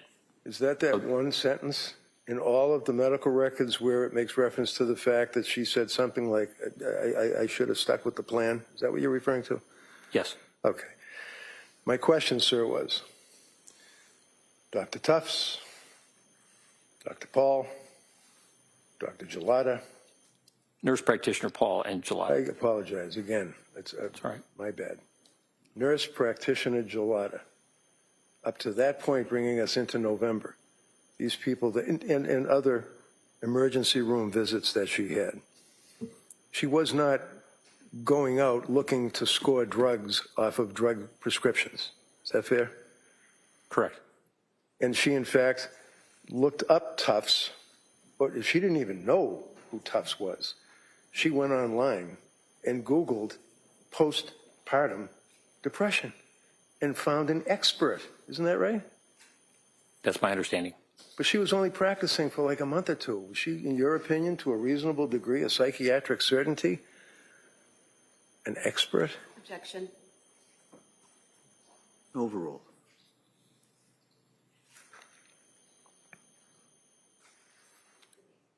it depends on the amount of training that she received, not just as a physician and a resident, but also in the area of women's health. So the young lady goes online, Googles, trying to get help, goes to see the expert, Dr. Tufts, ultimately deals with nurse practitioner Gelada and counselor that worked in that medical field business, Letitia Dukes, I believe is her name. Right. And then she had the need to go to an emergency room and went to Mass General Hospital, right? That's right. And she was with her husband, Pat, right? Correct. And she had been complaining about lack of sleep, insomnia, right? Yes, as I understand. She had been complaining about inability to emote, feeling hollow, not myself, right? Correct. And a number of other complaints that were brought to the fore. And the hospital made a recommendation that she go to McLean Hospital, which is a locked ward mental institution in Massachusetts, and she chose not to do that, correct? That's right. So then what she did is went back to her home and immediately hooked up again, if you will, with Tufts, right? That's right. In December, one of the people at the South Shore perinatal unit advised her to go to a hospital that specializes in postpartum women. That would be Women and Infants Hospital in Rhode Island, right? That's right. And she went there like the next day, right after they called, right? Yes, I think they fit her in pretty quickly. Was it maybe the 20th of December? And her husband dropped her off for that day program, right? That's right. And she participated with the coloring, with the conferences, or with the discussions, and evaluations with the doctor, right? Yes. For about 8 hours. It was about an 8-hour day, right? Something like that. And on that day, in December 20th, she was turned away, basically, right?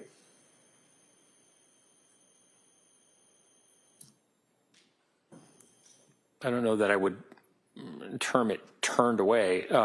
Did they help her? By Dr. Diaz's notes, but Did they help her? pardon me? Did they help her? They felt that another program might be more appropriate, either inpatient or partial hospitalization or outpatient, just based upon her concerns about medication. And her concerns about the symptomology of postpartum depression, right? That's why she was there. She was having depressive symptoms, yes. Right, and that's in addition to, everybody wants to say GAD, GAD, GAD, general anxiety, depression. This woman was there for treatment of postpartum depression, right?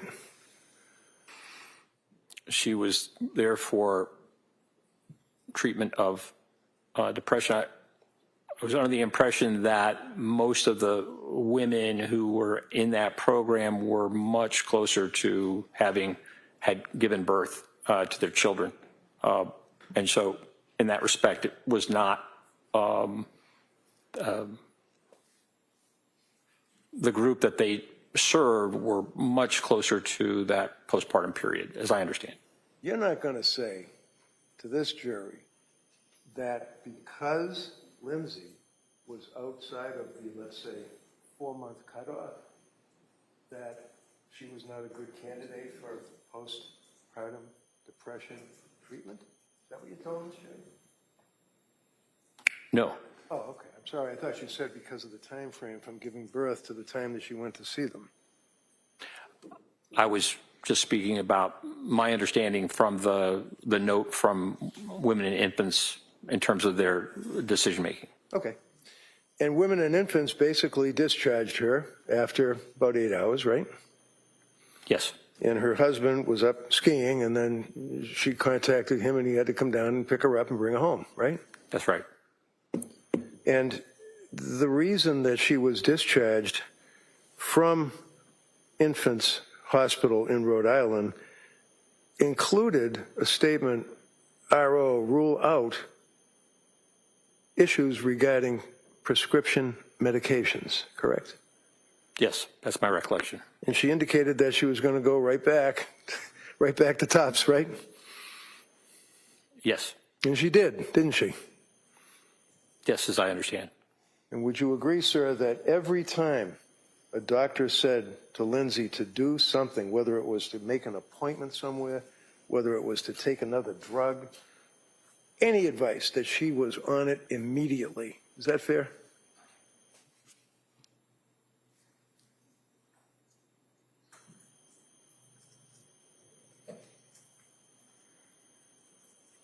She attended her appointments, yes. Well, not just that, she attended them right away. She was told, for example, at McLean, you read those records, that she should hook up with her provider, and she did the very next day, right? Yes. Okay. So she wasn't avoiding seeing healthcare professionals, was she? No.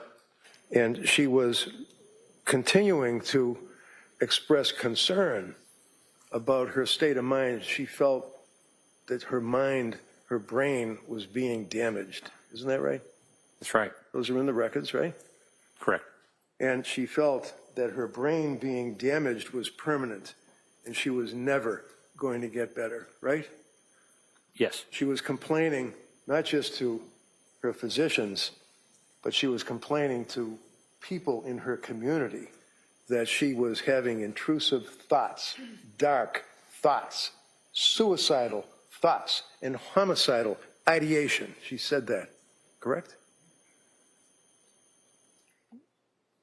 The homicidal ideation, as I understand, was just voiced to her husband and her mother. Just voiced? Is that what you just said? Just voiced? Is that like talking about the Red Sox? She's talking about homicidal ideation of her children. Sustained. Next question. I asked you about her complaints of intrusive thoughts, complaining to doctors, complaining to friends, complaining to neighbors, family about dark, intrusive thoughts of suicide and homicidal ideation. Didn't she? I just don't recall that she complained of homicidal ideation to Okay, so- healthcare providers. Finish answering. I think, Doc, you finished? Did you finish the answer? Doctor, did you finish that last answer? Sure. Okay. All right. Next question. So we'll put homicidal ideation aside for a minute. Would you agree that for that period of time, short as it may have been in her life, November into December, that she was reaching out to people that would listen to her for help? Yes. Would you agree, sir, that she would tell, for example, neighbors or friends with the Learning Sprouts School, her family, her doctors, that she was having these dark, intrusive thoughts of suicide? Yes or no? Did you ask whether or not she was telling her children's teachers at Learning Sprouts? Anyone that she would come in contact with at Learning Sprouts, whether it's another mother, whether it's a friend, whether it's a teacher, whether it's an administrator, whether it's somebody that just watches the kids in the playground, did she tell anyone that she had dark, intrusive thoughts to your investigation? Those people that you named, I wasn't aware that she informed them about that. When someone says, with her history up to this point in December, that they're having dark, intrusive thoughts to a professional, in your opinion, sir, to a reasonable degree of medical certainty, does it make sense that the professional should ask the person whether or not these are voices that they're hearing in their head, or whether or not they are just thoughts that they're having?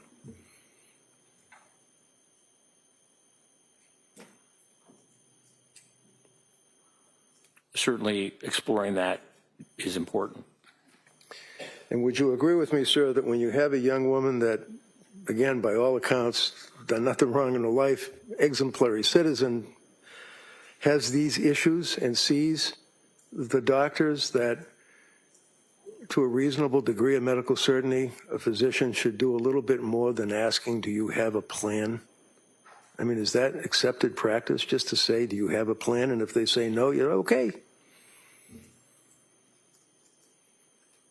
I wasn't aware that that was the only question. Okay.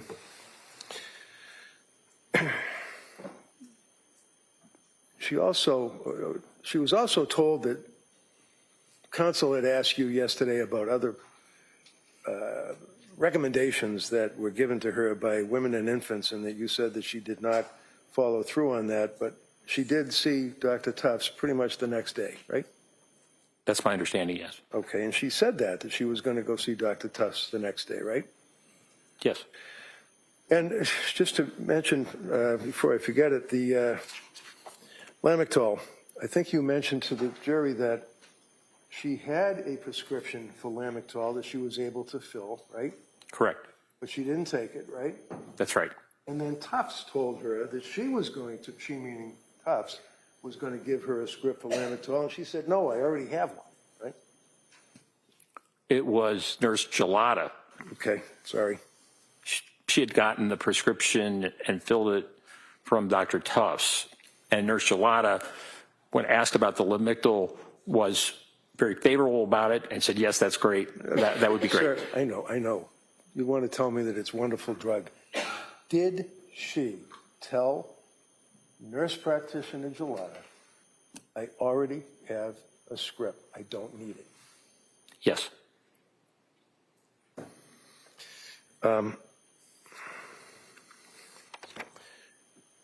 Among other things, when people are in trouble and they're having dark suicidal thoughts, whether or not it's voices in their head, whether or not it's thoughts that they can't go on anymore, they can't live life, they have to kill themselves, many times they're told to call suicide hotlines, right? Yes, Aspire. Aspire. What is Aspire? I don't know what it stands for, but it is a hotline that Ms. Clancy called twice because of her suicidal ideation. When did she call Aspire saying that she had thoughts of killing herself?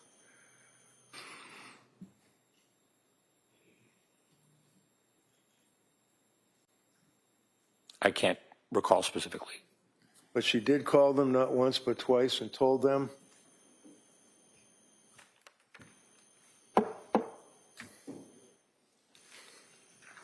So she complained and told them that she was going to kill herself, right? Twice. Right? She spoke to them about suicidality. So here's a young woman with all of what she's been through who now is to the verge of killing herself and reaches out to people that her health care providers told her to call for help, said that she was going to kill herself, and what did Aspire do?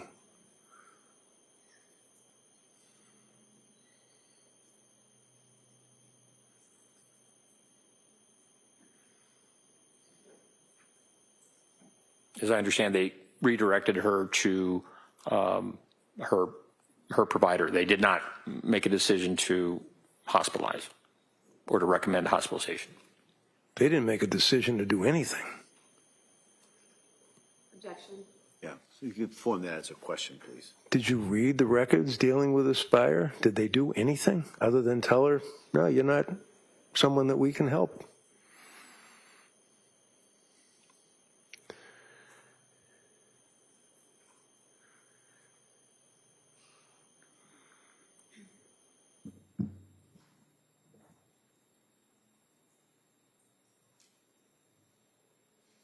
I know that they were not responsive to her suicidality because she did not indicate that she had a plan. And did you read a transcript or listen to a tape, or how do you know that?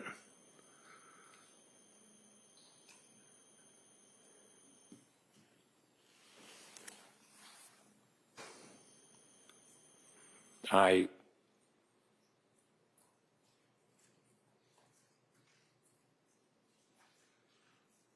recall it someplace in the documents, it being referred to, but I can't tell you exactly where.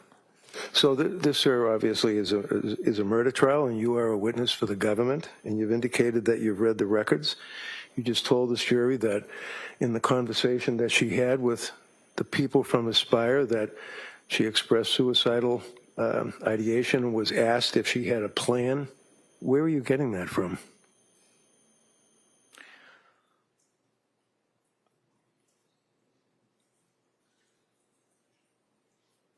I can't tell you exactly within the records. How about the second time she called Aspire? Why would she call Aspire again if they wouldn't help her the first time? In your opinion as a psychiatrist? Looking for help? Continuing to seek help. And yet again, she didn't get any, did she? That's my understanding. To a reasonable degree of psychiatric certainty with treating the patients to the extent that you've told this jury that you have, what kind of a devastating effect would that have on a person who's ready to kill themselves that's called Aspire hotline twice and has been turned away? Objection. Overruled. It could have a very serious effect. And after being discharged from Women and Infants Hospital and reaching out to Aspire, you'd agree with me that one of the concerns that the doctor at Women's Hospital in Rhode Island had is the medication that she had been prescribed by top-end nurse practitioner Gelada, right? Correct. And that's one of the reasons that they could not treat her. It wasn't just that, no, we don't think that you're postpartum depressed. We just think that there's a complicated overlay involving the medications that you've been prescribed, right? Yes. And these medications obviously included selective serotonin reuptake inhibitors, right? Yes. Prozac and Zoloft. Right. And one of the things that a doctor would be concerned about, especially with a woman who's had a baby and has stopped breastfeeding the baby, is the effect that that may have on the woman, physically, mentally, emotionally, when they stop breastfeeding a baby, right? Yes. And you've heard of gamma-aminobutyric acid, otherwise known as GABA, right? Yes. And can you tell us, please, what that is, sir? I'm sorry. Can you tell us, please, what that is, sir? What is GABA? I believe that you're referring to Lyrica. No, I'm asking about the actual acid in the person's system, their blood, that is gamma-aminobutyric acid. It's got nothing to do with Lamictal. It's got nothing to do with Seroquel. It's got nothing to do with the drug industry. This is in the body. When a woman stops lactating, a woman stops breastfeeding. Yes. There is a physical effect on the person, the body, right? Yes. What is that effect?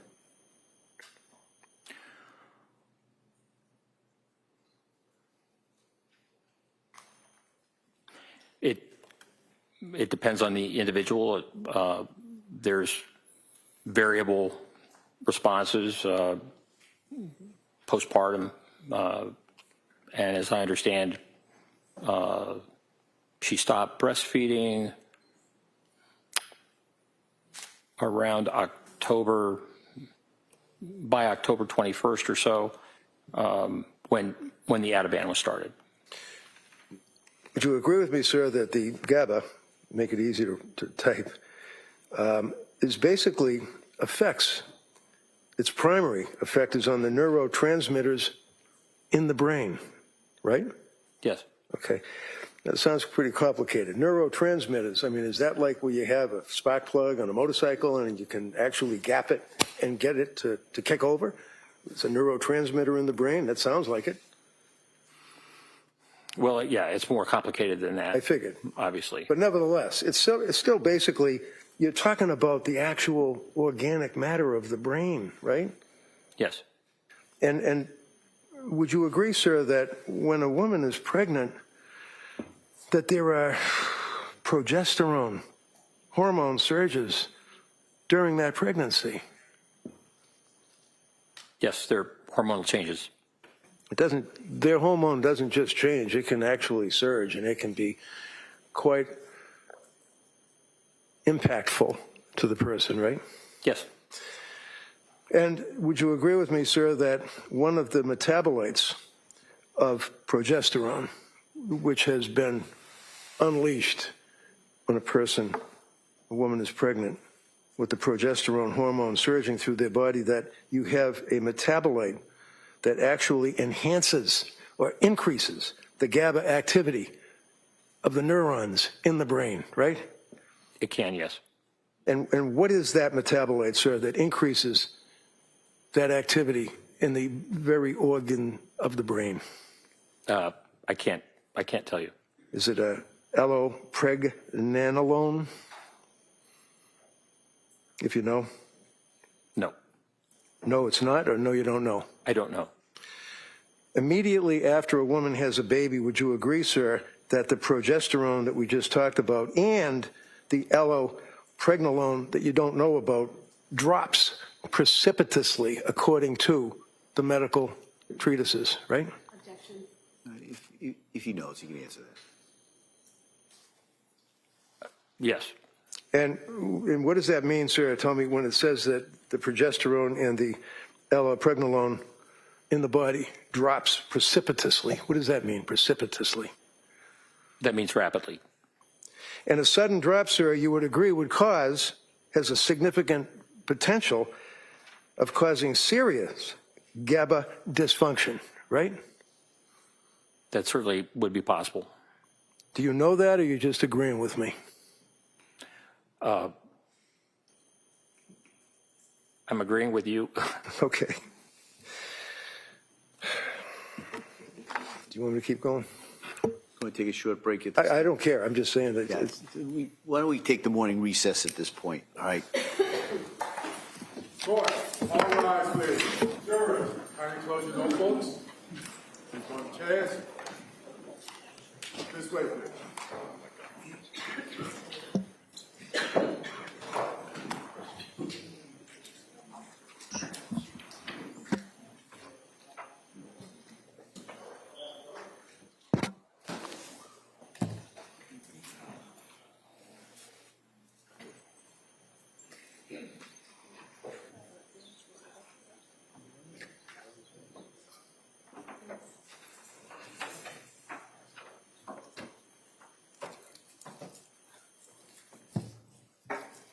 Jurors have exited the courtroom. All right, Counsel, can I see you at sidebar, just briefly? Doc.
This court is now in session. Please be seated. For the purpose of the record, we return back to the trial of Commonwealth versus Lindsay Clancy. All parties are present, including the defendant and including the 18 jurors. All right, counsel? Thank you, Judge. Sir, when we left off, I believe the question was that, and you agreed, the sudden drop can cause significant GABA dysfunction. Recall that question where we broke off talking about the gamma?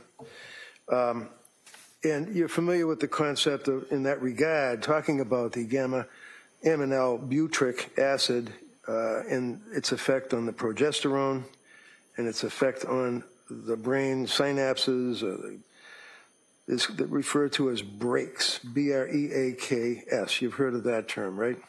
No. You aware, sir, that when you get to the point where you have that precipitous drop in the progesterone and the allopregnanolone dropping precipitously, that in fact it constitutes and causes significant neurotransmitter malfunction, referred to as broken brakes? I'm not familiar with that term. Can you tell me what a neurotransmitter in the brain is? You're asking what is a neurotransmitter? Sure. I don't know. Neurotransmitters function in the brain and have responsibility for not only aspects of mood, but also psychosis. Dopamine is a neurotransmitter that is significant in terms of psychosis. When it's too high, we need it. But the neurotransmitters function in a number of different ways, number of different pathways. When we think about psychiatry, we really think about the mesolimbic pathway and not just dopamine, but also serotonin, norepinephrine.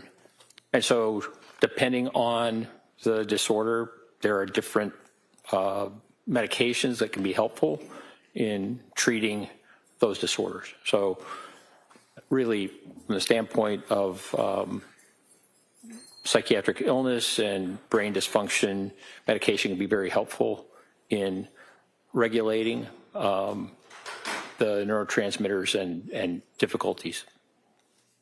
Have you heard of the broken brakes hypothesis as it relates to the impact of the precipitous drop of progesterone in the enhancement of the GABA activity? Have you heard of that concept? No.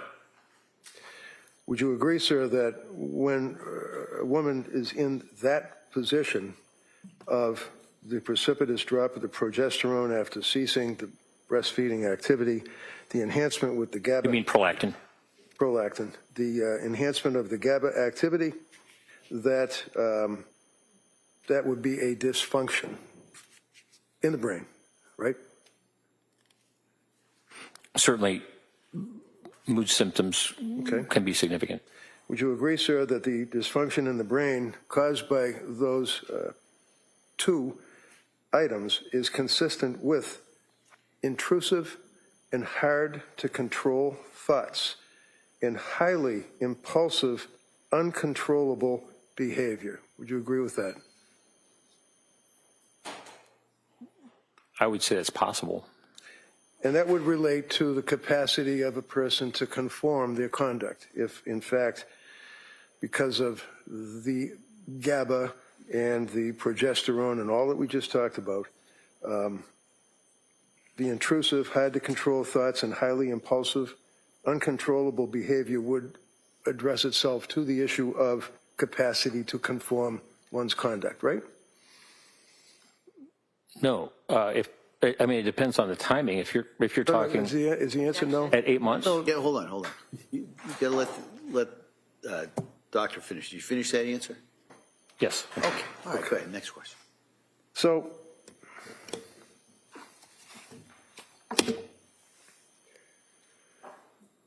did I hear you say that Patrick is the source, the third-party collateral source of Lindsay saying I tried to kill myself. Is that what you said?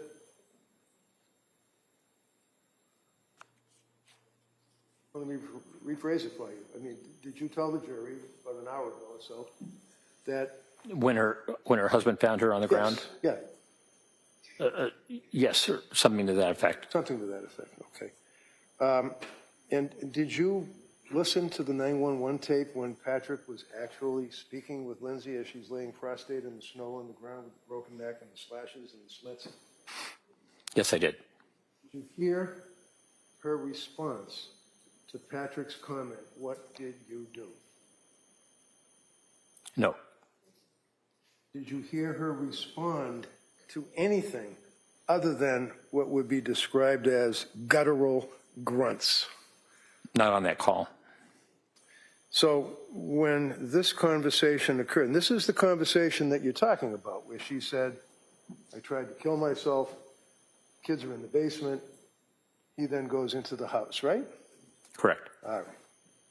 So now we have the EMTs and people are helping her out. You've seen the medical records. You know what the injuries were. You know the damage to her throat. You know the damage to her thyroid, right? Yes. And is it your testimony to a reasonable degree of doctor certainty that a person with those injuries,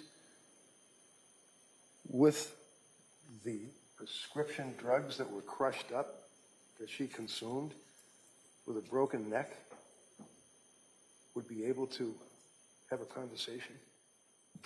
Based on the witness testimony from her husband, yes. Okay. So let's put the witness testimony from Patrick aside for a minute. And you listen to the 911 call. Are you telling this jury that she had a conversation that you could discern what she was saying? Not on the 911 call. No. Would you agree that they were all grunts? Yes, from what I heard. So Patrick goes in the house, relates the fact that he found the children, and you told the jury that his office door was closed, is what he said. Is that right? Yes. Where did you get that from? I believe Patrick told me that. Is that in your report? Yes. And when he told you that, when was that conversation that you had with Patrick? When I interviewed Patrick Clancy. Okay. So you read the grand jury minutes, right? Yes. You read the police report, right? Yes. You know that Patrick went up the stairs, and when he went up the stairs, the door was locked, right? Meaning the bedroom door, not the office door. Correct. And then he was able to open the door, right? Yes, with a key. And there was blood on the doorknob, right?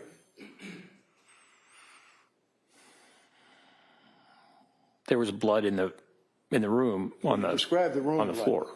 Certainly, you already talked. We'll talk about that. But there's blood on the doorknob, right? Was there blood on the doorknob? If you know, I don't recall. do you recall there being blood drops in the area of the door itself, like where you have the threshold? But what appeared to be blood, because nobody tested it, we don't know what it is, but it appeared to be blood. I don't recall the specific. I know that there was blood that was observed. Okay. And you would agree that there was a lot of blood drops, drips on the mirror, drops on the floor, drops on the nightstand, right? That's my recollection. And you looked at the photographs in your investigation and looked at the testimony, third-party collaterals, as you testified yesterday, right? Yes. And you told the jurors that one of the things that was of interest to you is the fact that there was a glass or a wine mug or something that had crushed narcotics or I think you used the word antipsychotic drugs crushed up inside that cup. Do you remember that? Yes. Okay. Wine tumbler. Thank you. How do you know they were antipsychotic drugs? I don't recall saying that they were antipsychotic drugs. Oh, did you say they were drugs? I thought I said medications. Medications. All right, so drugs, medications, and they were crushed up? There was evidence of powder on the tumbler that Patrick told me about, and I went back and looked more closely at the photographs and saw that. Did you look more closely at the NMS laboratory or the State Police Crime Laboratory or any testing that was done on the powder? Yes. And was there a report that said that indeed it was crushed up medication? They wouldn't. I mean, there is. They didn't indicate whether or not they were pills or. Did they ever? I'm not asking about pills or powder. Did they ever test the residue? Not that I'm aware of. So how do we know that that's even drugs or medications or whatever word you want to use?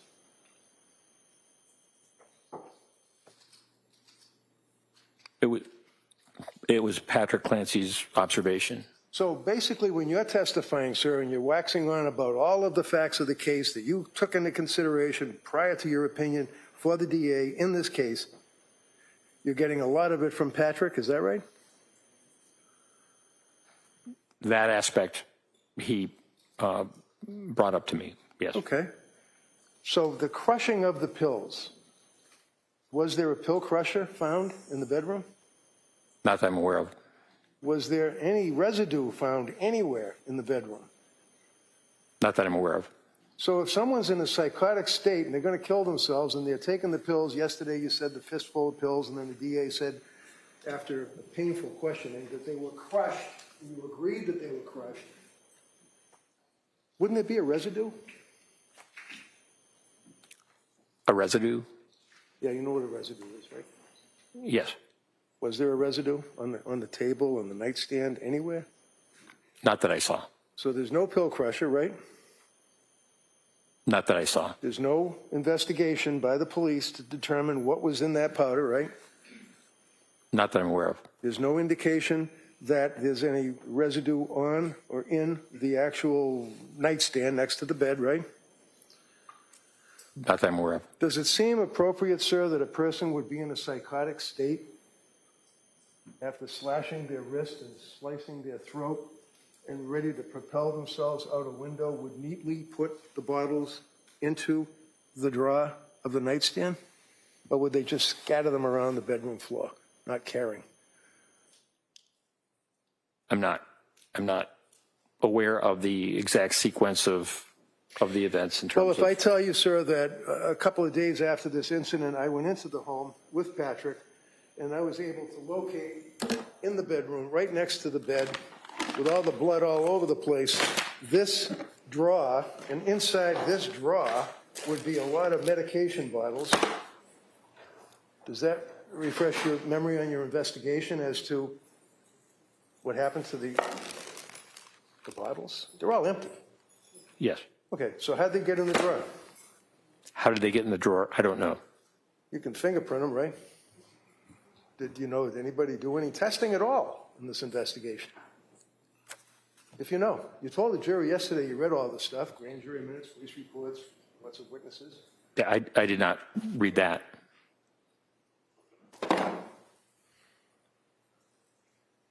Is it your understanding, sir, that a person can be in a state of psychosis and I guess misremember something?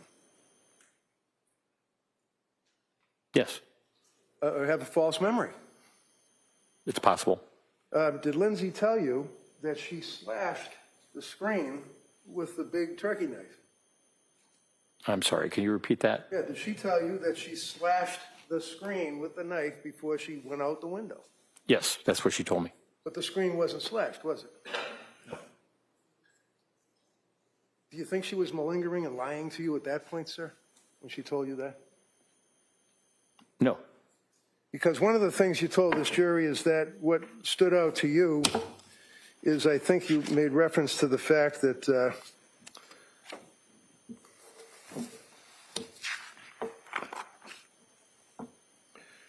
Lindsay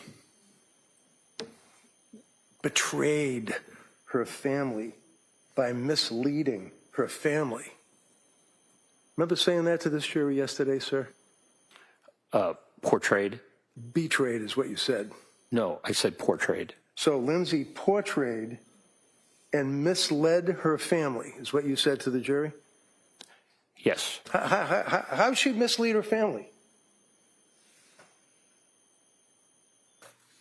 Well, in text messages, for example, in the days prior to the event, her parents had visited over that weekend, and the communications that she was providing did not give a sense of her state of mind regarding suicidality. Are you kidding me? They stayed up in their house to help them. Sustained. Next. They stayed at the house, didn't they? Yes, Why did they stay at the house? I'm sorry. Why did they stay at the house? They were visiting. They were staying at the house. They weren't just visiting. Objection. Overall. Sleep over? As I understand. Okay, as you understand. How long did they stay at the house and sleep over? I think they came up for that weekend. They weren't there constantly. No, They came back and forth. back and forth. Well, they stayed about 4 days, 3 nights. They stayed continuously and stayed at the Clancy home. You knew that from your investigation, right? Yes, that's Answer's my yes? recollection. The answer is yes, right? Yes. Okay. So they're staying at the same time you're telling this jury that she's sending text messages basically saying, I'm okay, I guess. Is that right? Following their departure, there were the photographs that Lindsay Clancy sent to her mother. She didn't send her mother photographs showing that she was smiling or happy with her family, did she? I think there was a photograph of her and the children by the snowman. No. Is that a bad thing to do that and send a picture of you with your kids making a snowman to your parents? No. Is that something, in your opinion, Dr. Sadoff's opinion for the district attorney, that a person who is involved with postpartum psychosis, postpartum depression, wouldn't take a picture of the snowman and their kids, send it to their mother?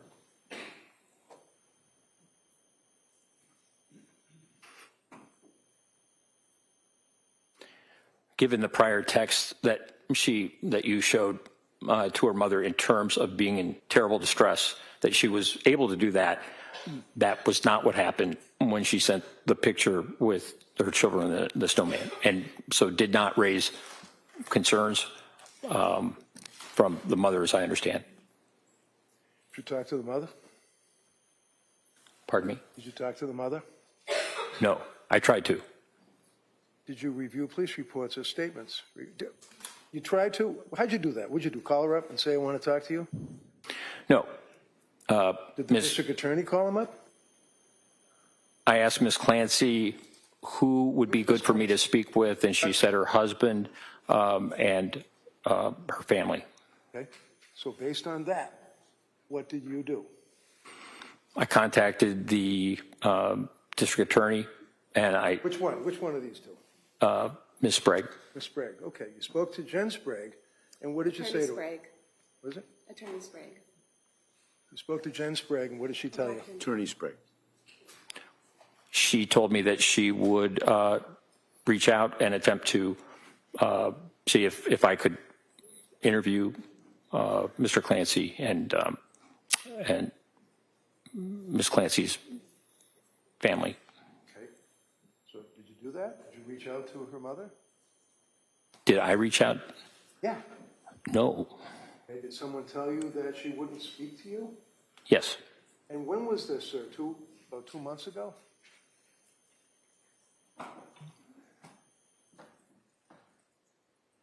It would have been probably June 5th. This is August, right? Pardon This me. is August. We're in August right now, right? Yes. You called to speak to the mother in June, right? Yes? Come on. Yes. Okay. And when you called the mother, did she say, I did not call the mother. Okay, so the I did answer not is you call did the not mother. call the mother. Who told you that you couldn't talk to the mother? Ms. Sprague. Attorney Sprague, please. Right. Attorney Sprague. Now, when Attorney Sprague called you and said you cannot talk to the mother, did it ever occur to you to reach out to me? You're being objective and all. Did you know, sir, that Lindsay had signed repeatedly every and any HIPAA form that was needed by the DA or the cops to get access to every single medical record that she had? Probably going back to when she was in grammar school. Did you know that?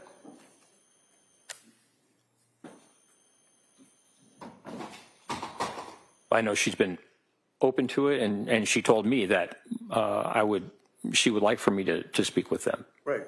And she's been open to pretty much anything and everything that was asked of her as far as signing documents, getting medical records, doing interviews, videotaping, making appointments to talk to guys like Mac and Helbrun and you in Tewksbury Hospital, right?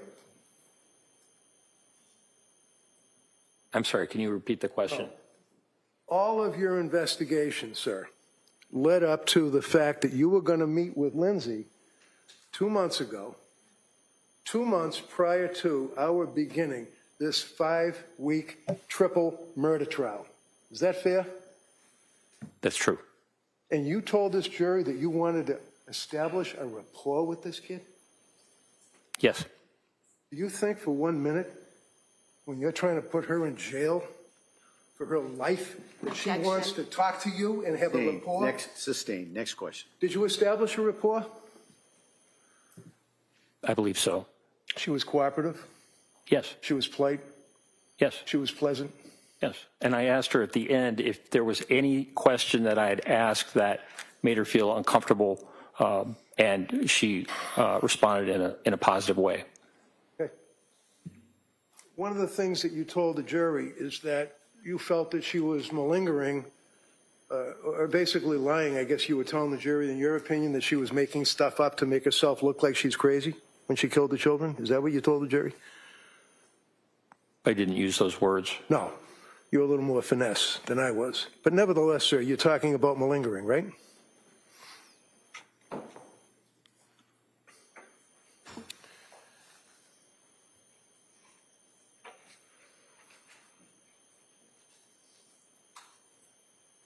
Yes, the statements about the auditory hallucination. Yes. Excuse me. Yes. The answer is yes. You were talking about malingering is my question. Yes or no, right? That's all? Yes. Okay.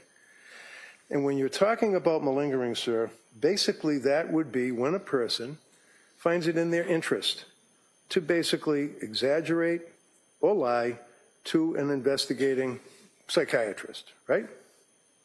Correct. And that would be because it's in their interest, like I want to pretend that I'm crazy so a jury thinks I'm crazy and I don't have to pay for a crime. That would be in a criminal sense, right?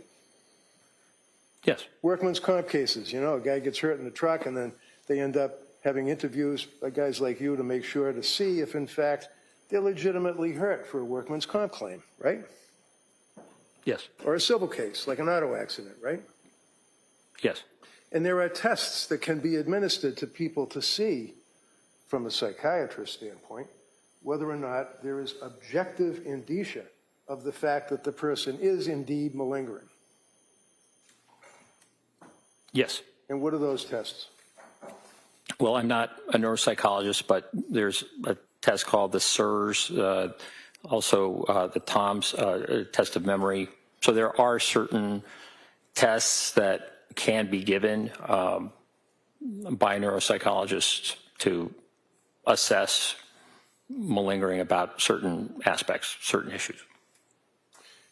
You've also heard, I imagine, of the MMPI, which is the Minnesota Multiphasic Personality Inventory Test, right? Yes. And that's one that has different scales that you can examine to determine if somebody is lying or malingering or exaggerating or anything like that, right? Correct.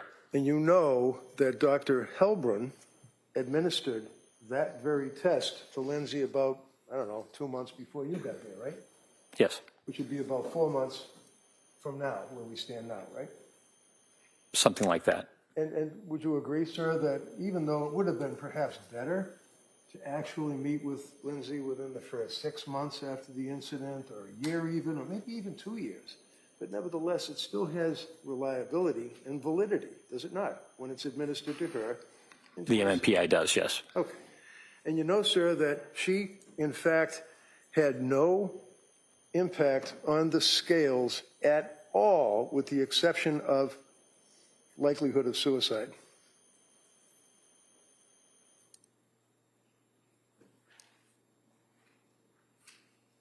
Yes, that's my understanding. Indicating that as far as that test that was administered to her by Dr. Helbrin did not have any evidence at all. This kid was lying, exaggerating, suppressing anything. She was being truthful, right? Objection. Overruled. About the questions that were on the MMPI, yes. And those questions, sir, pertain to personality traits, they pertain to her recollection, they pertain to all of the investigation that Helbrin was conducting, right?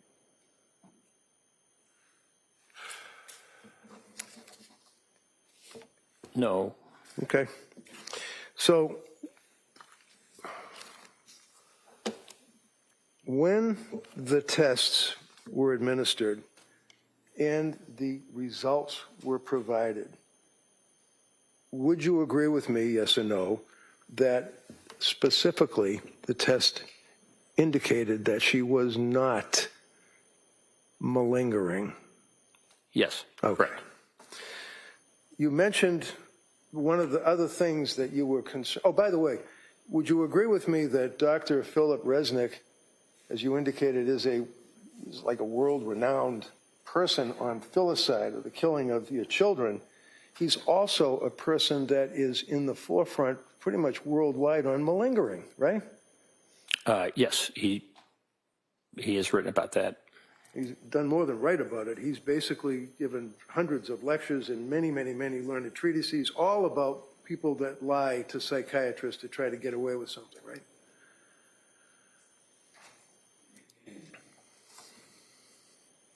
Right? Yes. Okay.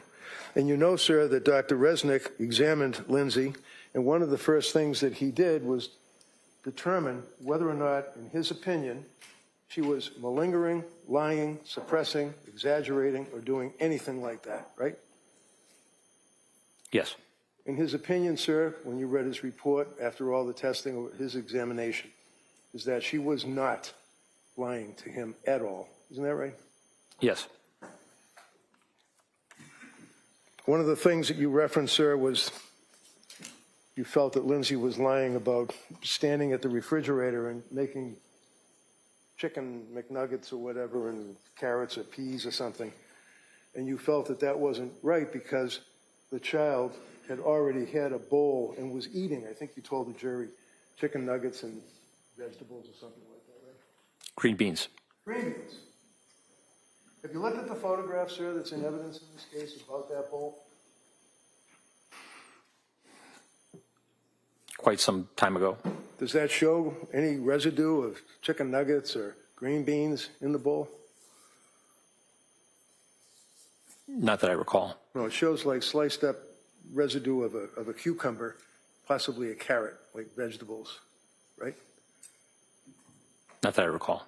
So there are 3 kids, one of which is an infant who obviously pretty recently got finished breastfeeding, is on the bottle, so he's not going to eat chicken McNuggets, right?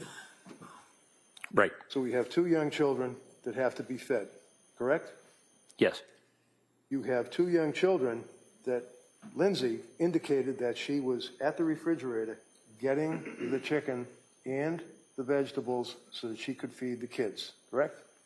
Yes. Told you that she would not give the kids chicken McNuggets and vegetables in a bowl, that she would have a plate, right? Not necessarily. So when she was at the refrigerator, sir, it's your understanding that she was not being truthful? Telling you that? Is that what you're telling the jury? I think what I said was very inconsistent with what she had told Dr. Spinelli. So when she's at the refrigerator and telling you, your interview, I know you imported Dr. Spinelli's report, you imported Dr. Resnick's report, you imported Dr. Zeisel's report.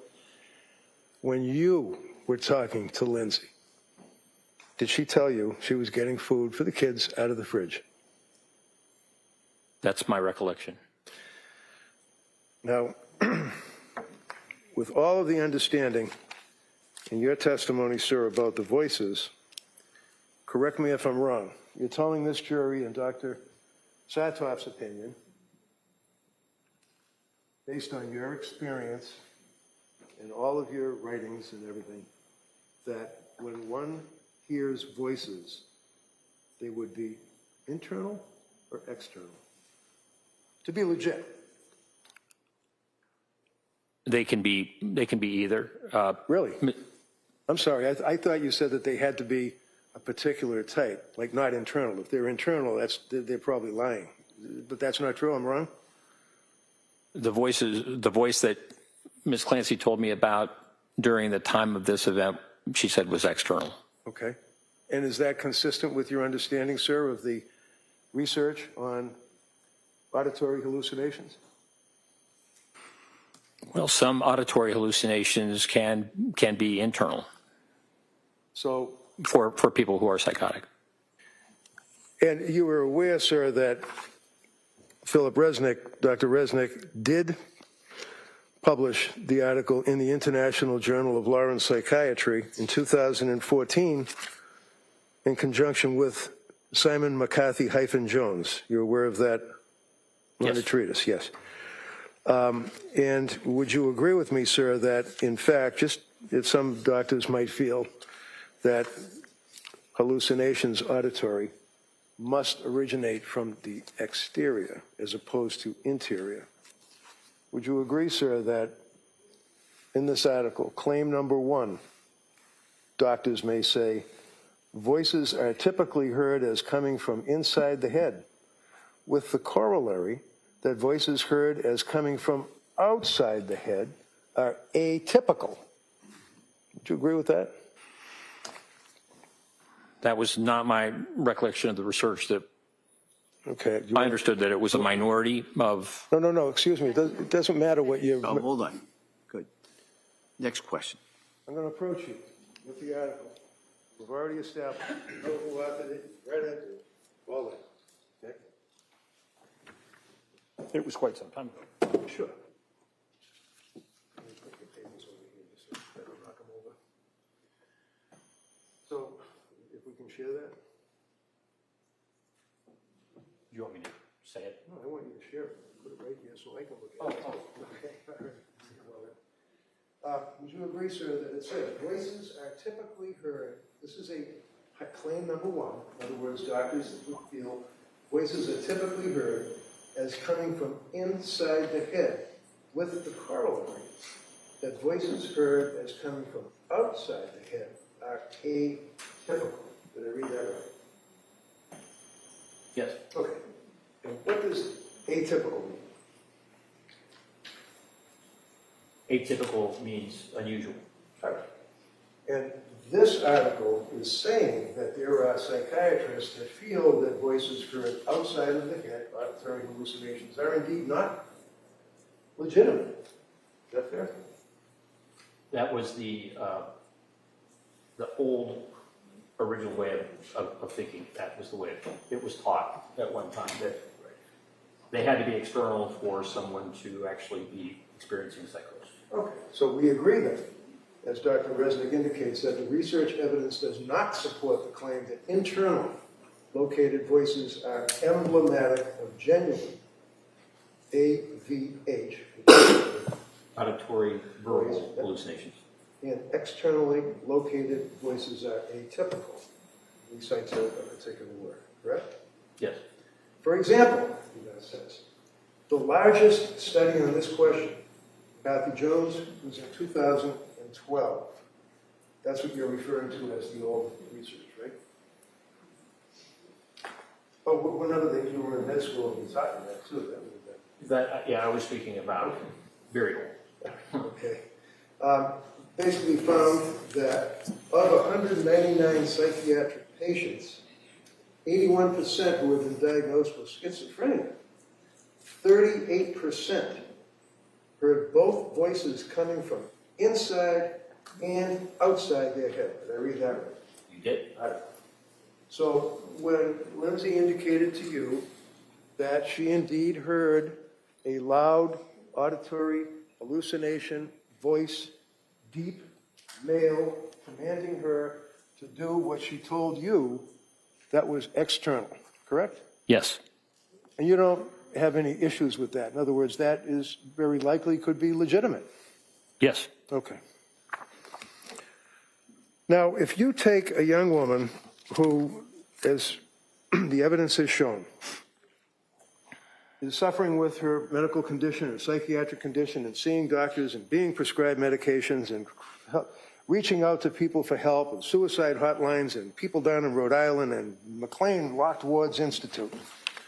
If I hold an opening statement, sir, would you agree that in her efforts to maintain control, she, meaning Lindsay, withheld... Form of the question? Yeah, if we could approach. Sure.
Would you agree, sir, based on your investigation, police reports, statements of witnesses, grand jury, photographs, videos, interviews of Lindsay, review of witness statements, all of that you told us yesterday that you reviewed, that in fact on January 24th of 2023, Lindsay made a calculated decision. She was a woman who no longer liked the life she thought she wanted. It was getting harder and harder for her to control, and when she saw the opportunity to escape, she made the selfish choice to take it, and to take Cora, Dawson, and Callan first, before attempting to take her own life. Continuing on, sir, she chose to manipulate her providers, seek out a quick and easy fix when she was feeling depressed and anxious, and when she didn't get what she expected, she chose the alternate route. She would seek a different doctor. She would change medications after days. She disengaged from treatment that she didn't like the plan, and after only 4 months in treatment, she made a choice, a deliberate and intentional decision that she did not want to try anymore. And because no one could take care of her kids the way she wanted them to, she had to take them with her too. Would you agree that the evidence, in your opinion, supports that contention, sir? Well, there's a lot in that. Yeah, it is. Do you agree that it would support your contention, sir, or it would not? I think that statement that you read really minimizes what she was going through. Okay. All right, thank you. Attorney Sprague? Thank you, Your Honor.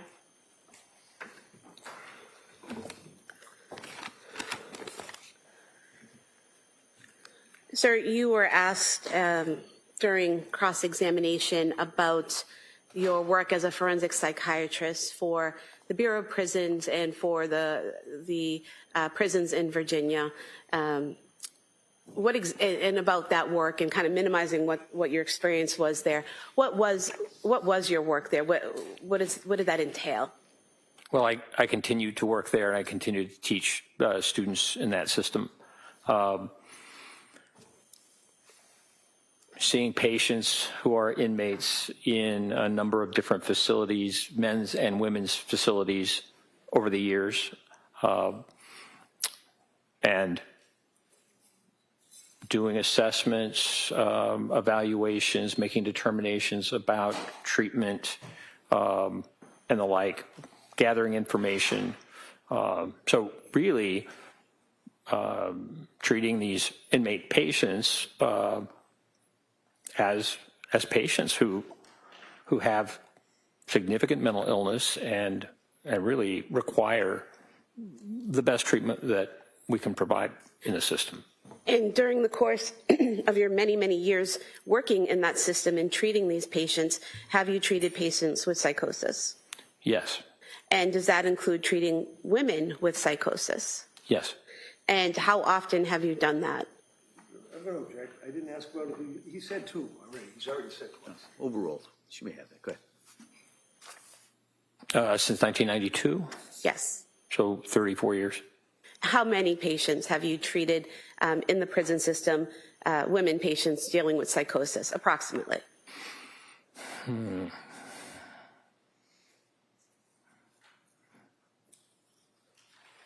Several hundred. And are there certain common signs or symptoms that these women display who have psychosis?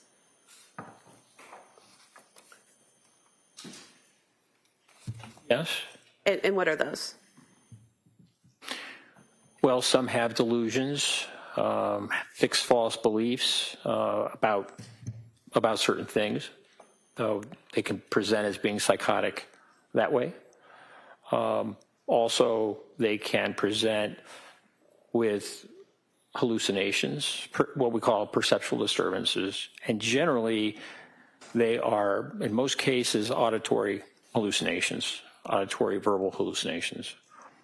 And they also can present with disorganized thinking, having words, making up words that have special meaning, really having a great difficulty communicating. And you also mentioned that you all worked for a state hospital for, I think you said 15 years, is that correct? Correct. And did you treat patients with psychosis during those 15 years? Yes. And did those include women with psychosis? Yes. And in terms of your treatment of women with psychosis, were you responsible for diagnosing them with their underlying mental condition? Yes. Diagnosing psychosis as being one of their symptoms? Correct. And then treating the underlying condition and the symptom of psychosis for those women? Yes. And you did that for approximately 15 years, correct? Yes. And you mentioned two specific patients, females that you dealt with postpartum depression or postpartum psychosis. Do you recall that? Yes. And what did you learn from treating those two patients? So those are the two patients that are mentioned in the case reports. Which case reports? The case report about postpartum psychosis that was written. On the medication interaction? Yes. Are you asking how those patients presented? Yes. Okay. There were, as I recall, it's been a while since I've looked at the paper, but one was an 18-year-old woman who had delivered her child and had decided not to take, or that she did not want to breastfeed. And so in those days, this medication, bromocriptine, also called Parladel, was given. And we found that within, I think, just a couple of days of the time that she was given this medication, she became convinced that she had to kill her child. And I believe that she was experiencing auditory hallucinations, and she was so distressed about that she wanted to kill herself and was suicidal. And that was how she was brought to our attention. In evaluating her, we removed the Parladel, the bromocriptine, and she responded and resolved her symptoms, her psychotic symptoms, and we were able to discharge her back to her family. The other case, I believe, was another female, a bit older, maybe mid-20s, And she was also given this medication and also became psychotic. For her, it was more a manifestation of mania.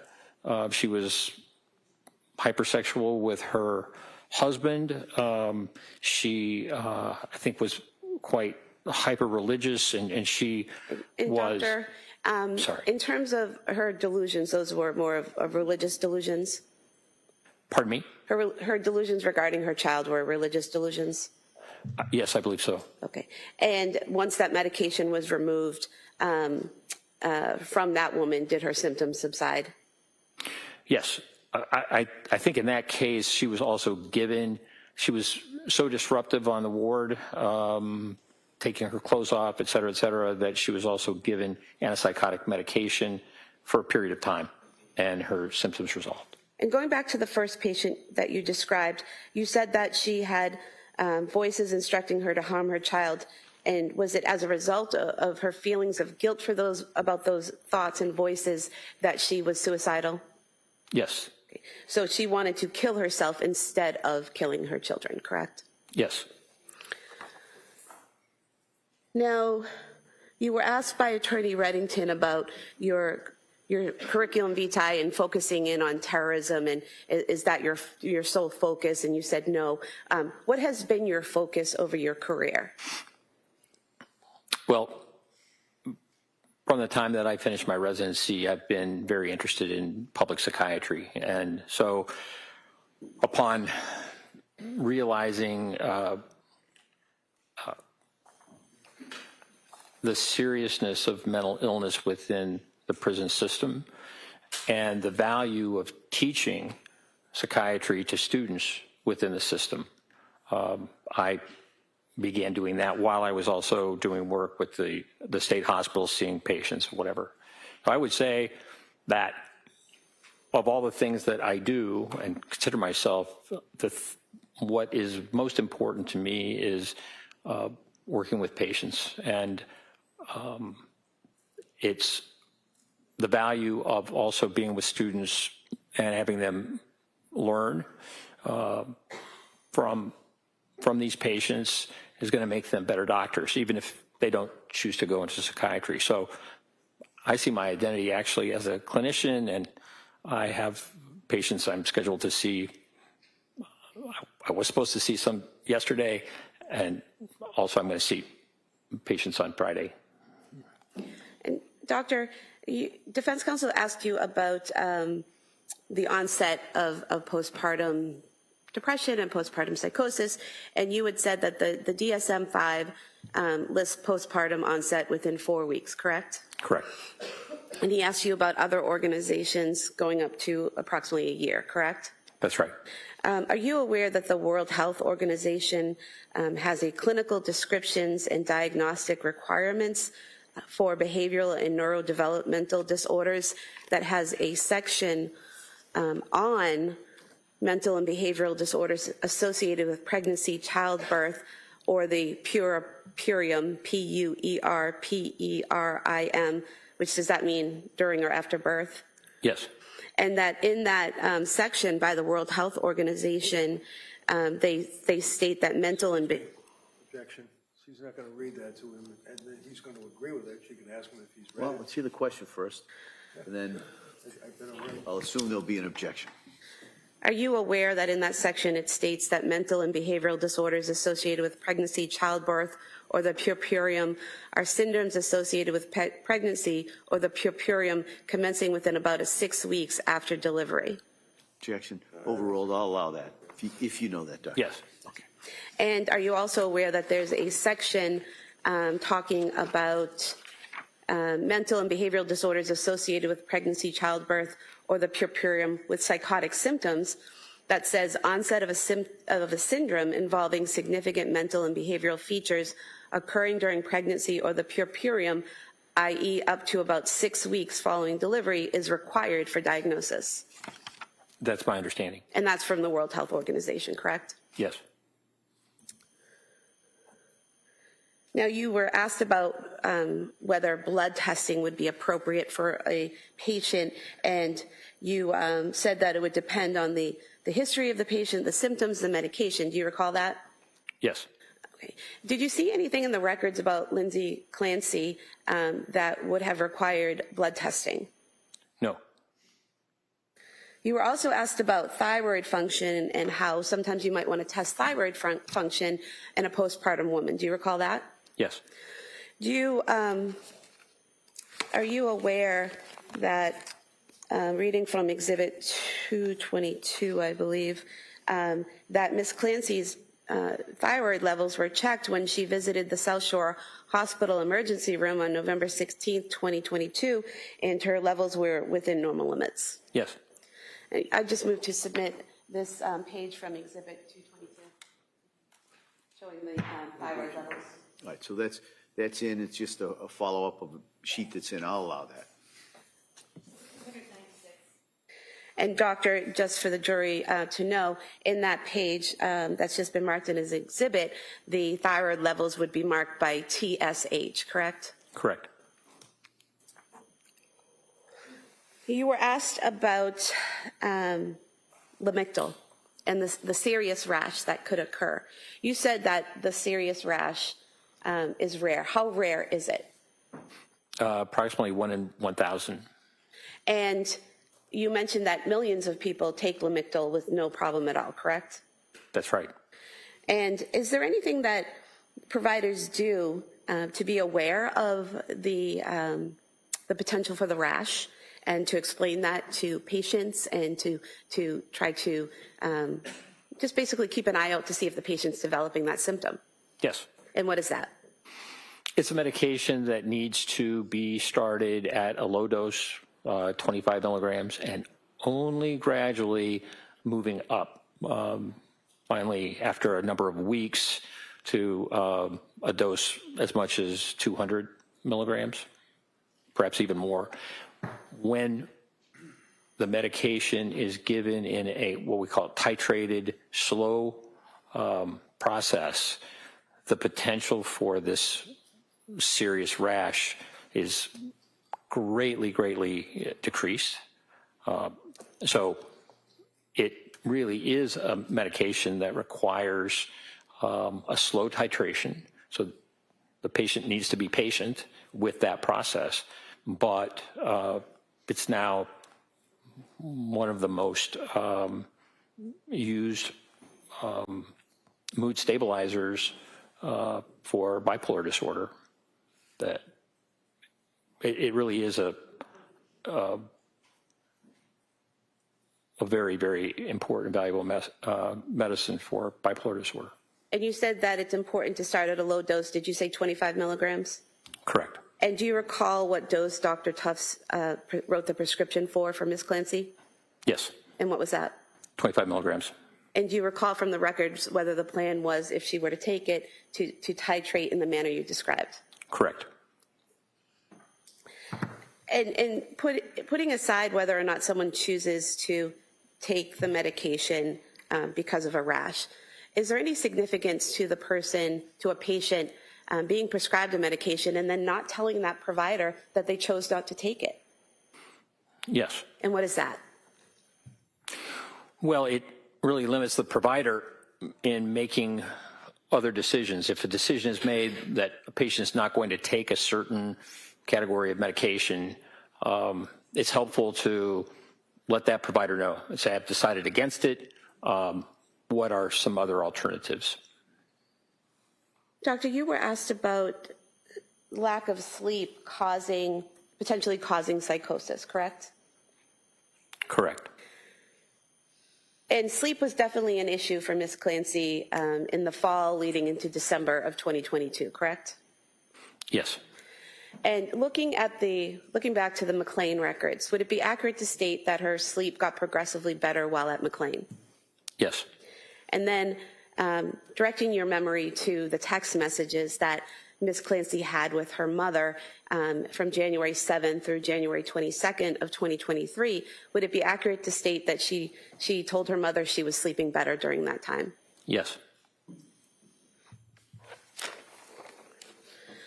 defense counsel asked you if by all the evidence and witnesses that the defendant was a happy wife, mother, daughter, all of that, and you said no. What were you referring to when you said no? Well, I was thinking about the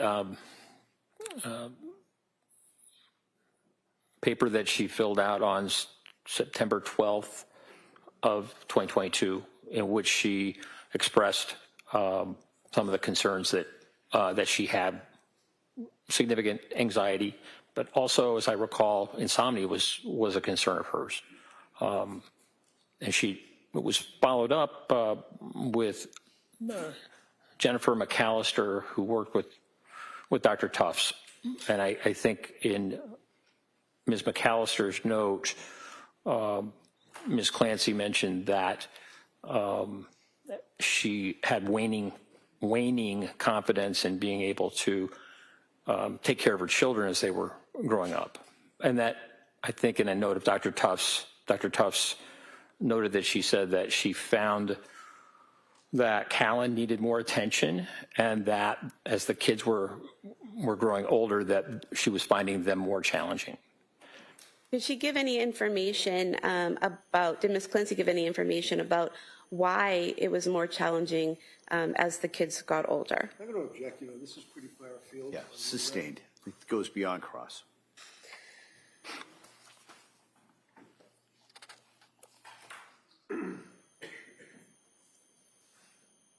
So, Doctor, defense counsel asked you about Dr. Tufts and her treatment of the defendant, and mentioned repeatedly how she'd only been in the practice on her own for a few months. Do you remember that?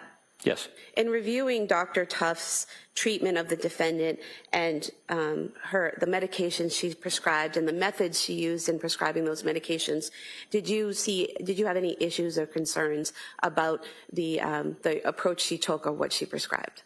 No. And what were your thoughts about her approach to treating this defendant? Well, possibly because Dr. Tufts was new and had just come into practice, she was more available. And so I think she was able to see Ms. Clancy over video 14 times. And for example, when Ms. Clancy was discharged from McLean, the request from McLean was that she needed immediate outpatient follow-up, and so Dr. Tufts arranged it the following day. And so there were some weeks where Dr. Tufts saw Ms. Clancy more than once a week. And I will also say that when Ms. Clancy decided to go to nurse practitioner Paul and then saw Nurse Gelada, I think early December, it might have been December 1st, she then went to Dr. Tufts, and Dr. Tufts wrote a note saying that she felt uncomfortable making prescriptions while Ms. Clancy was going to another provider. But in that note, suggested that Lamictal could be helpful. So Dr. Tufts was very responsive to concerns of Ms. Clancy in terms of seeing her. Was seeing her weekly and saw her on the 23rd of January, and then had another appointment the next week and had talked about future treatments, possible treatments, esketamine, as well as TMS. So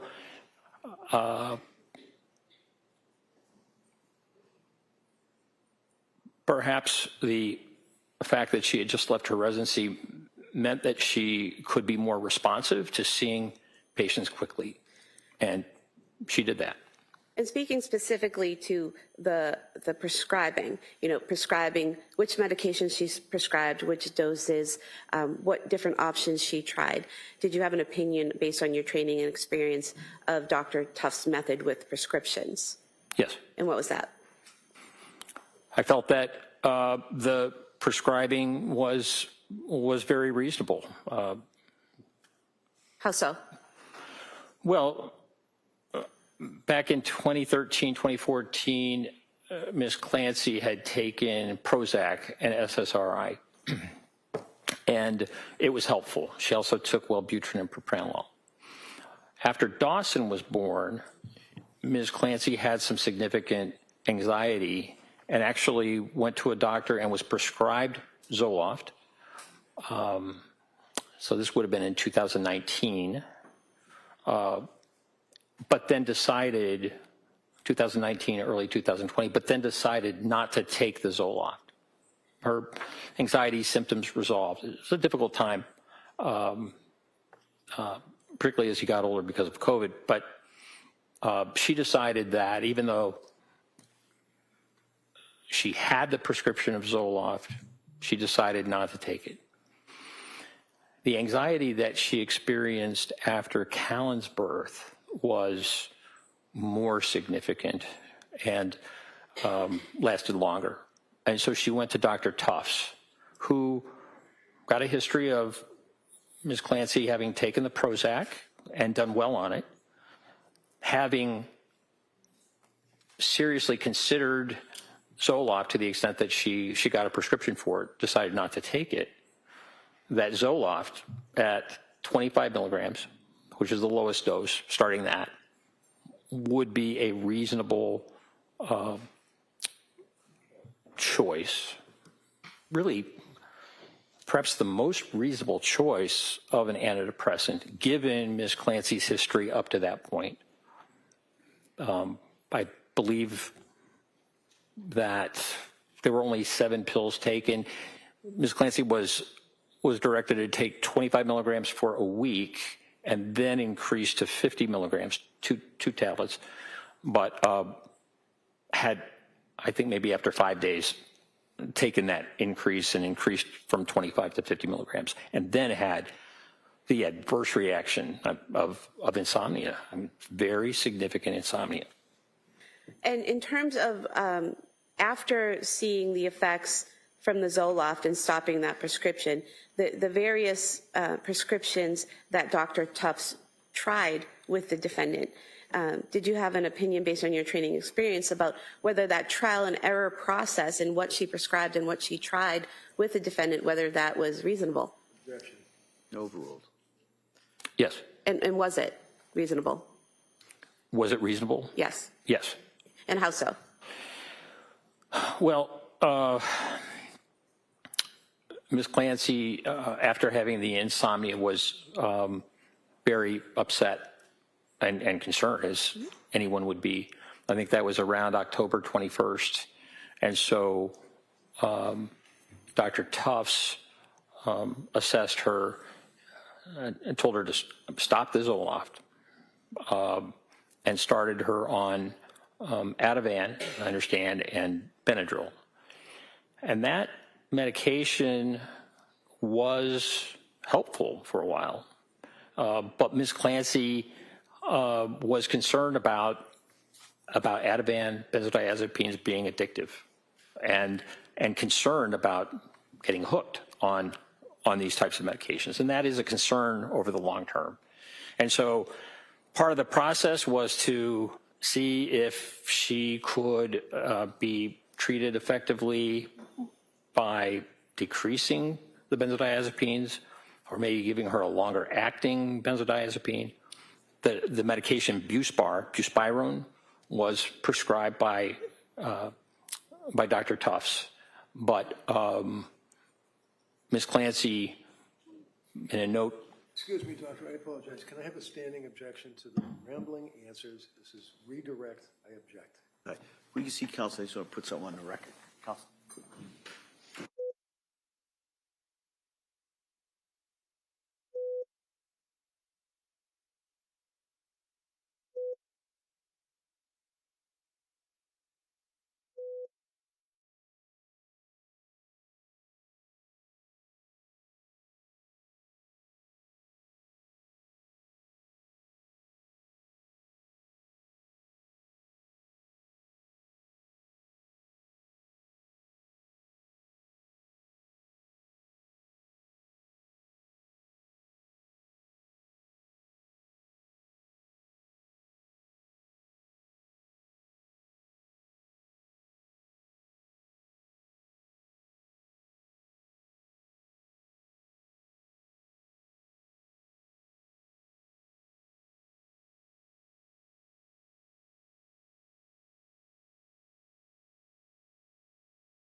And so, doctor, if you could continue your answer. Hold on, just for a second, I just want to, so members of the jury, we're going to go a little past the 1 o'clock, the usual time of the break here for certain scheduling reasons, okay? So if you could just summarize briefly what you said that you thought that Dr. Tuft's approach was reasonable. If you could just summarize briefly why you thought her approach was reasonable.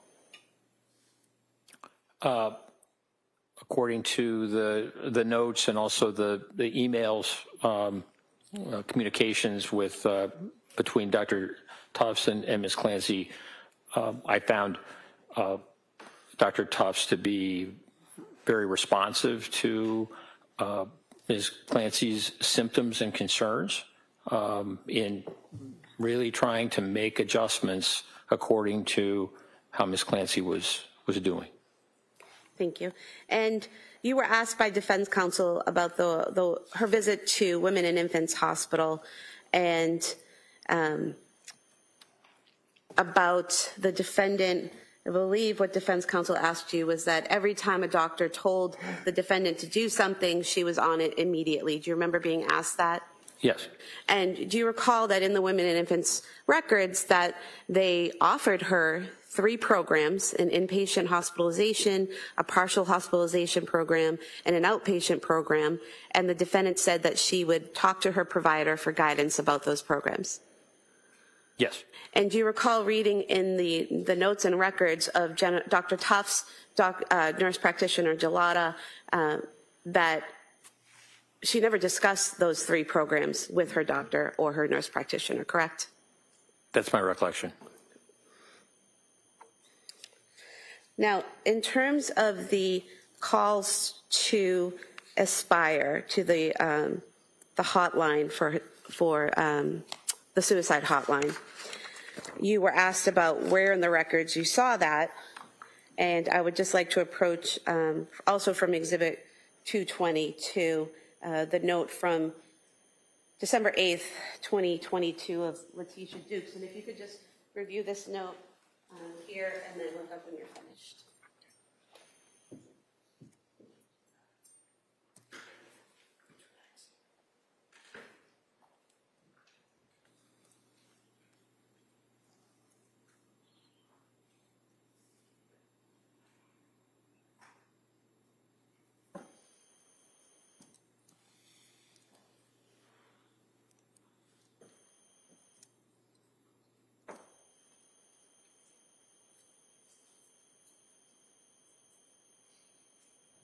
Doctor, is this the record that you were referring to that gave you the information about the defendant's call to the suicide hotline? Yes.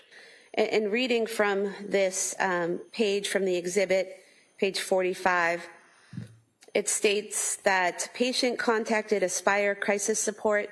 She met with an Aspire clinician virtually and was told that she did not meet the criteria for inpatient treatment due to not having an SI plan. That's a suicidal ideation plan, correct?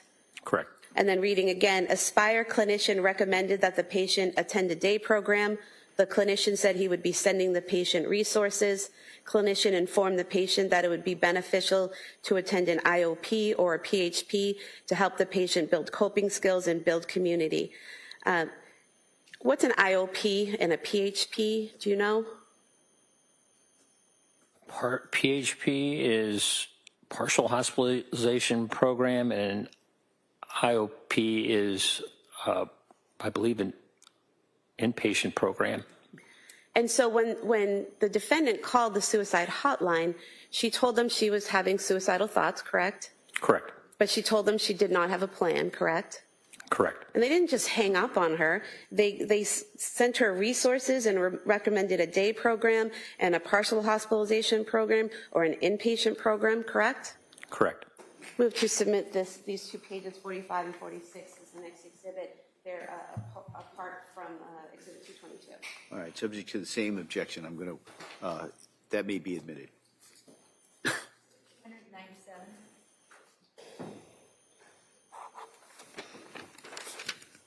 You were asked a lot of questions about hormone changes after pregnancy and if that can affect, and stopping breastfeeding, and if that could affect someone's mental health. Do you remember that? Yes. And you said something about the timing matters. Why does the timing matter? Well, after lactation and a postpartum period, and it may be the decision for a woman to stop lactation can occur at various times, not just during a circumscribed 1 month period. But stopping lactation causes a decrease in prolactin levels and an increase in estrogen and progesterone. And it really depends on when someone decides to stop breastfeeding. Those significant hormonal changes that are tied to breastfeeding or lactation. And so that's why timing and the time is important to see at what point did breastfeeding stop and at what point are we seeing symptoms. And doctor, with the defendant, the breastfeeding stopped sometime in October, is that correct? Yes. And then looking ahead to January 24th, 2023, would you still be expecting to see hormonal problems from stopping breastfeeding in October in January, that many months later? No. Now, you were asked about the statements Patrick made regarding his interaction with the defendant when he found her outside in the snow. And is it correct that he told you he found her and said, "What did you do?" And she said, "I tried to kill myself"? Yes. And did he then say, "Where are the kids?" And she said, "They are in the basement"? Yes. Did he then tell you that he then called 911?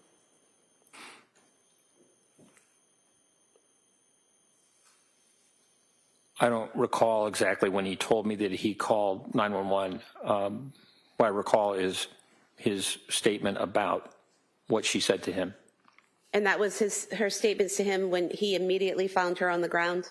Correct. Okay. And you're aware that at some point he made a 911 call, correct? Yes. And during that 911 call that you listened to, you didn't hear the defendant saying any words at that point, correct? I did not. And as a physician, are you aware that someone who's been injured can deteriorate over time? Yes, particularly after an overdose. And can they be speaking in one moment and then unable to speak moments later? Yes. Now, you were also asked about the crushed up pills and whether there was any residue on the nightstand or anywhere in the house that the police saw, correct? Yes. And there was no residue in the photos, correct? Not that I saw. But you don't know when she crushed up the pills, do you? I don't. If she had crushed them up earlier in the day, there wouldn't necessarily be residue, correct? Correct. If she had crushed them up days before and put the empty bottles in a drawer, there wouldn't necessarily be residue, correct? It's sustained. Yes.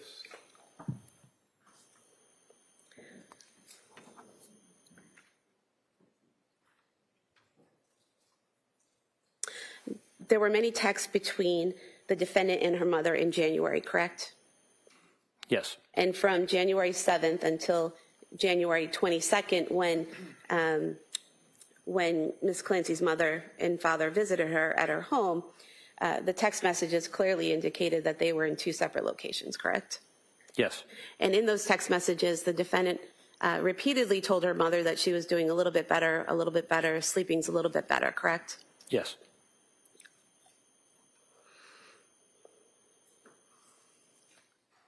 You were asked about Dr. Resnick and how many articles and how many books he's written and how he's well known in this area, correct? Yes. And are you familiar with Dr. Resnick's teachings about malingering and about psychosis? Yes. And is it fair to say that Dr. Resnick teaches others that one of the red flags to look for in malingering? You can ask him what he's read, not tell him what she wants him to say. No, hold on. Let me hear the question first. Are you aware that one of the red flags that Dr. Resnick teaches to look for in malingering and faking hearing voices is that someone automatically obeys a command. Yes. That's stricken at this time. Can I see counsel?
Members of the jury, that last answer, I think, as I said, was stricken. Okay? Yeah, come on. Thank you, Your Honor. Now, you were asked about trying to do collateral interviews with the defendant's family, correct?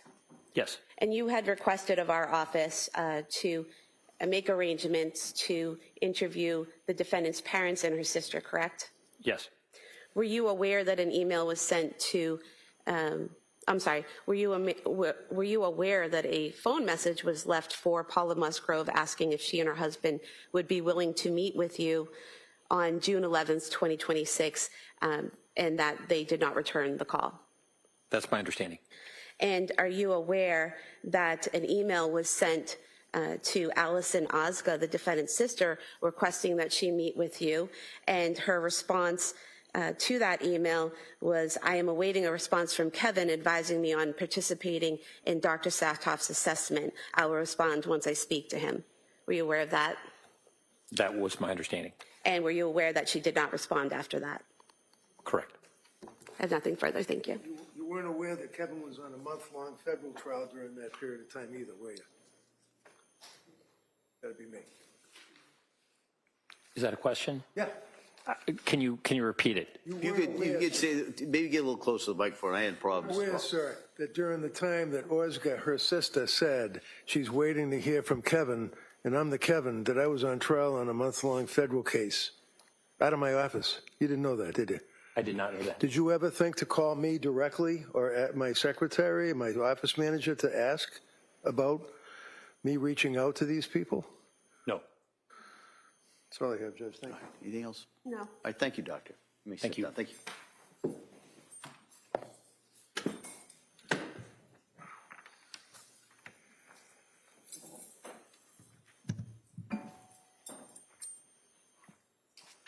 All right, Attorney Sprague? Commonwealth rests. All right. So members of the jury, the Commonwealth has now rested their rebuttal case, so you have the evidence. All right, and so at this point, what I'm going to do is excuse you till tomorrow morning, all right? And tomorrow morning, you should be ready. We're going to have closing arguments and the legal instructions in the morning, and then the jury will begin deliberating. All right, so that's tomorrow. So I would suggest go home, rest up, and be ready for tomorrow. And so you now have heard all the evidence. For the first time I can say that. You've heard all the evidence. But you haven't heard the arguments from the attorneys. You haven't even heard, like I said before, the law that you're to apply. So you still have to keep an open mind. All right? So those instructions that I gave you for the last 4 or 5 weeks, they're doubled down today. All right? Don't read anything. Don't talk about this. Don't watch anything.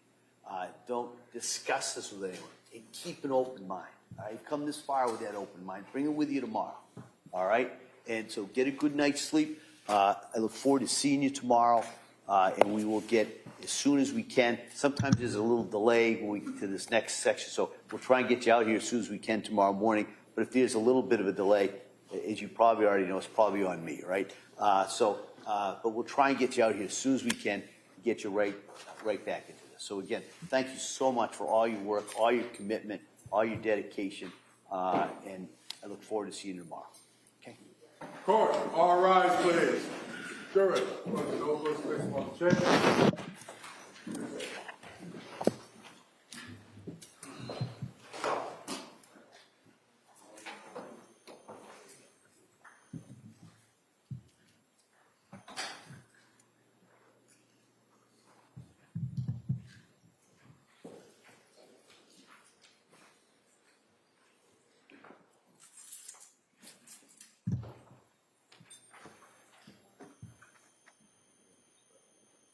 Jurors have exited the floor of this closing session.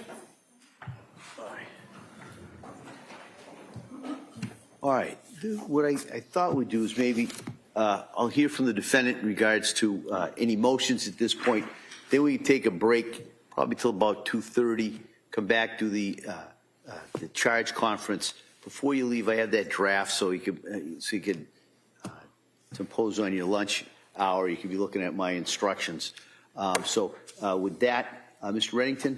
Yes, Your Honor. I know it's not crafted by learned hand, but nevertheless, I did file a motion for required finding that I have to renew. So I'm renewing it and waive argument. Okay.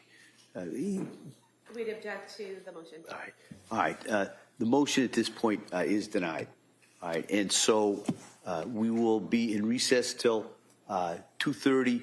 And if counsel can just wait, and I'll get those copies. I should have brought them out with me. They're in my lobby. And then we'll be in recess. All right. All right. Thank you, everyone. Court, all rise.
I thought that's kind of why I thought I'd give you the draft, and we could just kind of walk through it. So my thought would be to first go through the Commonwealth's position, and then I'll hear from the defendant. Attorney Buckingham? Thank you, Your Honor. In relation to your proposed your draft instructions, I think that Your Honor's instruction regarding criminal responsibility is pretty much the cut and paste of the model instruction. So overall, there's no objection to it. However, the Commonwealth would just like to put on the record that we don't think that voluntary intoxication, the 3 points that were added in to Your Honor's draft are necessary, and I'll just cite to the Commonwealth versus Brown, 449 Mass 747, it's a 2007 case, where it says that an instruction on voluntary intoxication is not required absent evidence of debilitating intoxication. Such evidence must support the inference that at the time of the killing, intoxication impaired the defendant's ability to form any requisite criminal intent. And so in this case, I understand counsel is going to argue, medications, and he's free to argue that to the jury. But as far as instruction goes, we're talking about criminal responsibility. We're talking about mental status at the time of the event, on the day in question of January 24, 2023. There is no evidence to support that there was intoxication to a debilitating effect, as the Brown case indicates. I think what the best evidence the court has is that the defendant, in her journals and in some statements that she made to the experts, indicated that at the time of the offense she was taking amitriptyline and one other medication that she had been on for quite some time.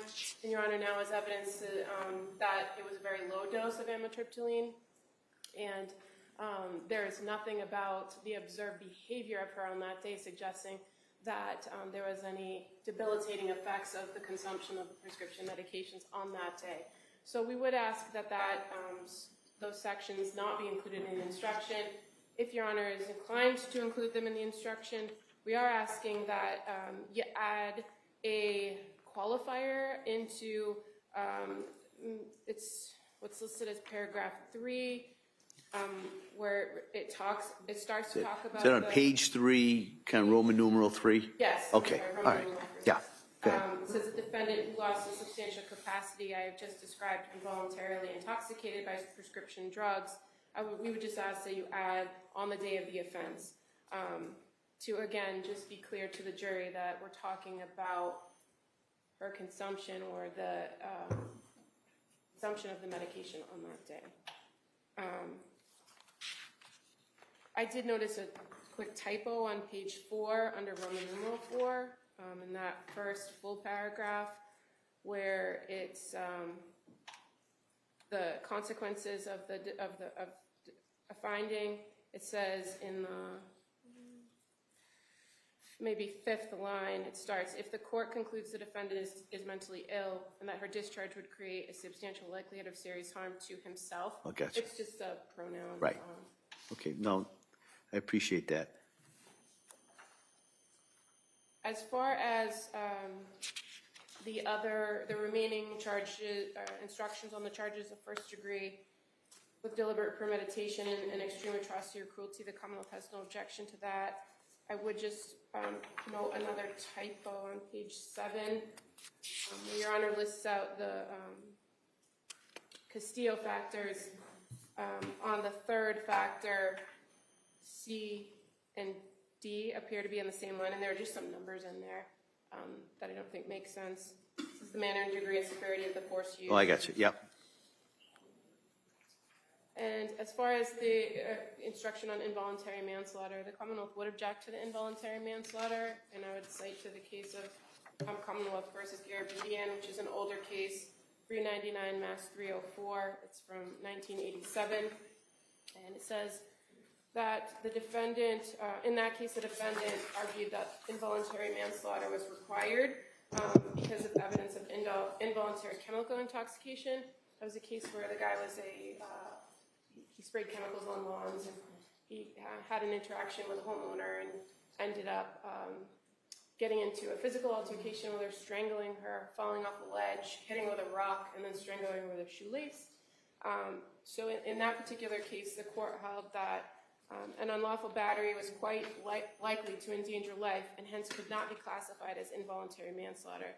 So where it's a wanton and reckless conduct theory, I think that Garabedian is right on point to say that in situations like this, where we have the strangling of the individuals, of the babies, of the kids, unlawful battery is quite likely to endanger life, but that it shouldn't be an instruction for involuntary manslaughter. So I'd rely on that case to argue that that is should not be included in the instructions. And there's one more point. Your Honor, at one point when we were arguing about particular pieces of evidence and duplicative evidence, Your Honor did indicate giving some sort of instruction about the jury didn't consider the fact that there might be duplicative evidence as giving any more weight or importance. And I know you do have a small line in that where it says in the what is evidence section about the strength or proof is not determined by the volume. But I do think, again, based on the particular way in which the evidence came in and how the parties chose to display the evidence, and the fact that we have text messages in several different forms that are presented, some of them the full record, some of them condensed records, that some instruction to them that indicates that they're to give no more weight to any one than the other, even if it does appear duplicative in the record. I'd ask that something to that effect be added. I think it says that on page 11, because I do remember that request. If you look at under what is evidence, in this case, there may be certain documents or photographs that are entered multiple times. This does not mean that that evidence is any more or less important than any other evidence. So I put that in there, and I understand the request to maybe put that in a separate paragraph, but I have addressed it that way. I'll consider not whether I give it a separate paragraph. I do understand the request, but at least that's why I put that in there. All right. Anything else? Okay. All right. Mr. Reddington. Thank you.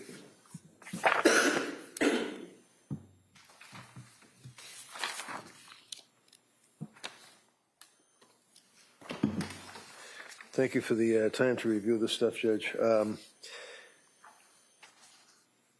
If I may, just going through your proposed instructions, Roman numeral 1, introduction is fine. Criminal responsibility, paragraph 1 is fine. Going down in page 2, criminal responsibility, you indicate is a legal term. Not criminally responsible with a mental disease or defect, and then you make reference to lacking substantial capacity either to appreciate criminality or wrongfulness of the conduct or conform the conduct. That's fine. And then you define you don't define it, but you talk about mental disease and defect. I understand that the law is pretty clear that the court does not have to define mental disease or defect, but you've given them a framework within which to make that decision, which is acceptable to the defendant. There is one reference in there where, if I may, does not include abnormality, only by repeated criminal.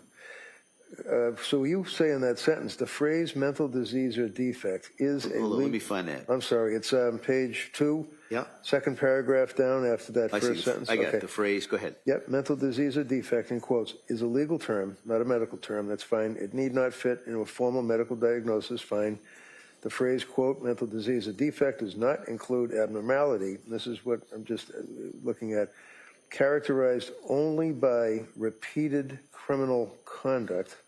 So number one, I just would suggest, I don't think we have repeated criminal conduct here. I'm just wondering if that might just be a little confusing. It is for you to determine, in light of all the evidence, whether the defendant has a mental disease or defect. If the Commonwealth has proved to you beyond a reasonable doubt that the defendant was not suffering from a mental disease or defect, Commonwealth has satisfied its burden of proving that defendant was criminally responsible. So I understand and have no problem with, I would think, all the way from it is for you to determine.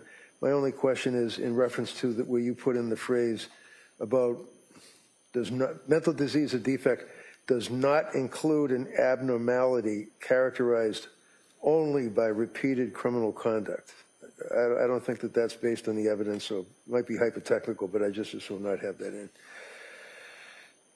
Next paragraph, if the Commonwealth has not proved to you beyond a reasonable doubt the defendant was not suffering from a mental disease or defect, then you must consider whether, as a result of mental disease or defect, the defendant lacked substantial capacity either to appreciate or the wrongfulness of conduct or conform. That's a fair statement of the law. To establish that the defendant had substantial capacity to conform her conduct, the Commonwealth must prove beyond a reasonable doubt that any disease or defect that may have existed did not deprive defendant of her ability to behave as the law requires, that is, to obey the law. And then you do indicate that that would relate to the word appreciate, understand, more than merely to know. And then criminality, and then you do get into means the legal significance of conduct, and wrongfulness means the moral significance, which is fine. I would ask that on the next paragraph you add in before wrong in the second sentence, Commonwealth must prove that the defendant knew and understood that her conduct was illegal or it was, and I would ask that you put in there, morally wrong in front of wrong. And then the rest of that paragraph is fine from my point of view. Last sentence, the court notes, defendant must have been able to realize in some meaningful way that her conduct was illegal or wrong. And again, I would just ask that you would insert the word morally wrong. That paragraph is fine. Roman numeral 2. A defendant's lack of criminal responsibility must be because of a mental disease or defect. That's fine, but then the court says all that you need to determine, and I just would ask respectfully that you delete the all that you need to determine. It seems to kind of, and I know that's in some of the instructions, but I think it kind of dilutes the gravity of the issue for the jury. It's almost minimizing the burden for the government, and it's unnecessary, so I would ask that that go out. And then you could say the jury has to determine the issue and then go into the rest of the instruction as you put it, rather than saying all you need to determine. Further in that paragraph, where defendant lacks substantial capacity to appreciate, again, that's appreciate the criminality or wrongfulness of her conduct or to conform her conduct to the law solely as, okay, voluntary intoxication. Believe it or not, after 5 weeks, I think we agree. I would ask that the court not instruct on voluntary intoxication. I appreciate the fact that looking at the model charge, and I know when Your Honor is using that as a guide, they do make reference to voluntary intoxication. I just don't see that there's any evidence here of voluntary intoxication that would trigger a pre-existing mental disease or defect. I don't see that there's any issue such as a lot of the cases, as you well know, when you're dealing with a defendant who's snorting cocaine or shooting fentanyl or smoking weed. I know the recent case of Commonwealth versus Aldo Dunphy, D-U-N-P-H-E, is a guy that had a marijuana psychosis, dependency, and we don't have any of that here. We just have prescription medications that were provided to the defendant. So I would ask that the court not reference voluntary intoxication. I would ask, going down to Roman numeral. So would you ask, Roman numeral 2 on page 2, not give? Yes. And Commonwealth, that you would be in agreement with that? Yes, but I think 2 also follows with Roman numeral 3. We haven't got to 3. So I just want to make sure, I just kind of want to make sure as I'm going through this, it's kind of dense, you know, as am I sometimes. Yeah, it is. So I just wanted to make sure. So Roman numeral 2, both parties are of the position not to give based on the evidence as it's developed. Correct. Okay. Yep, all right. thank you. I'll consider that. I'll strongly consider that. All right. And then, so that takes us to paragraph 3. In paragraph 3, if I'm not mistaken, I did skim it pretty quickly. I think it does also reference voluntary intoxication. Yeah. And here you're specifying prescription drugs, and if the defendant knew or had reason to know that her intoxication would trigger or intensify a mental disease or defect. I don't think that the evidence supports that. I agree with the Commonwealth. I would ask that Roman numeral 3. All right, so by agreement, Nobody's requesting paragraph 3, and I'm highly Thank you. likely not to give that. All right. 4 is fine, Judge. Roman numeral 5. Or it goes to the same thing, it's just a reiteration of the final, so if Yeah, we're so that would saying- go out, yep. 4 is kind of a trailer to Right. 3. Okay. Roman numeral 5 is okay. Paragraph 3, 4.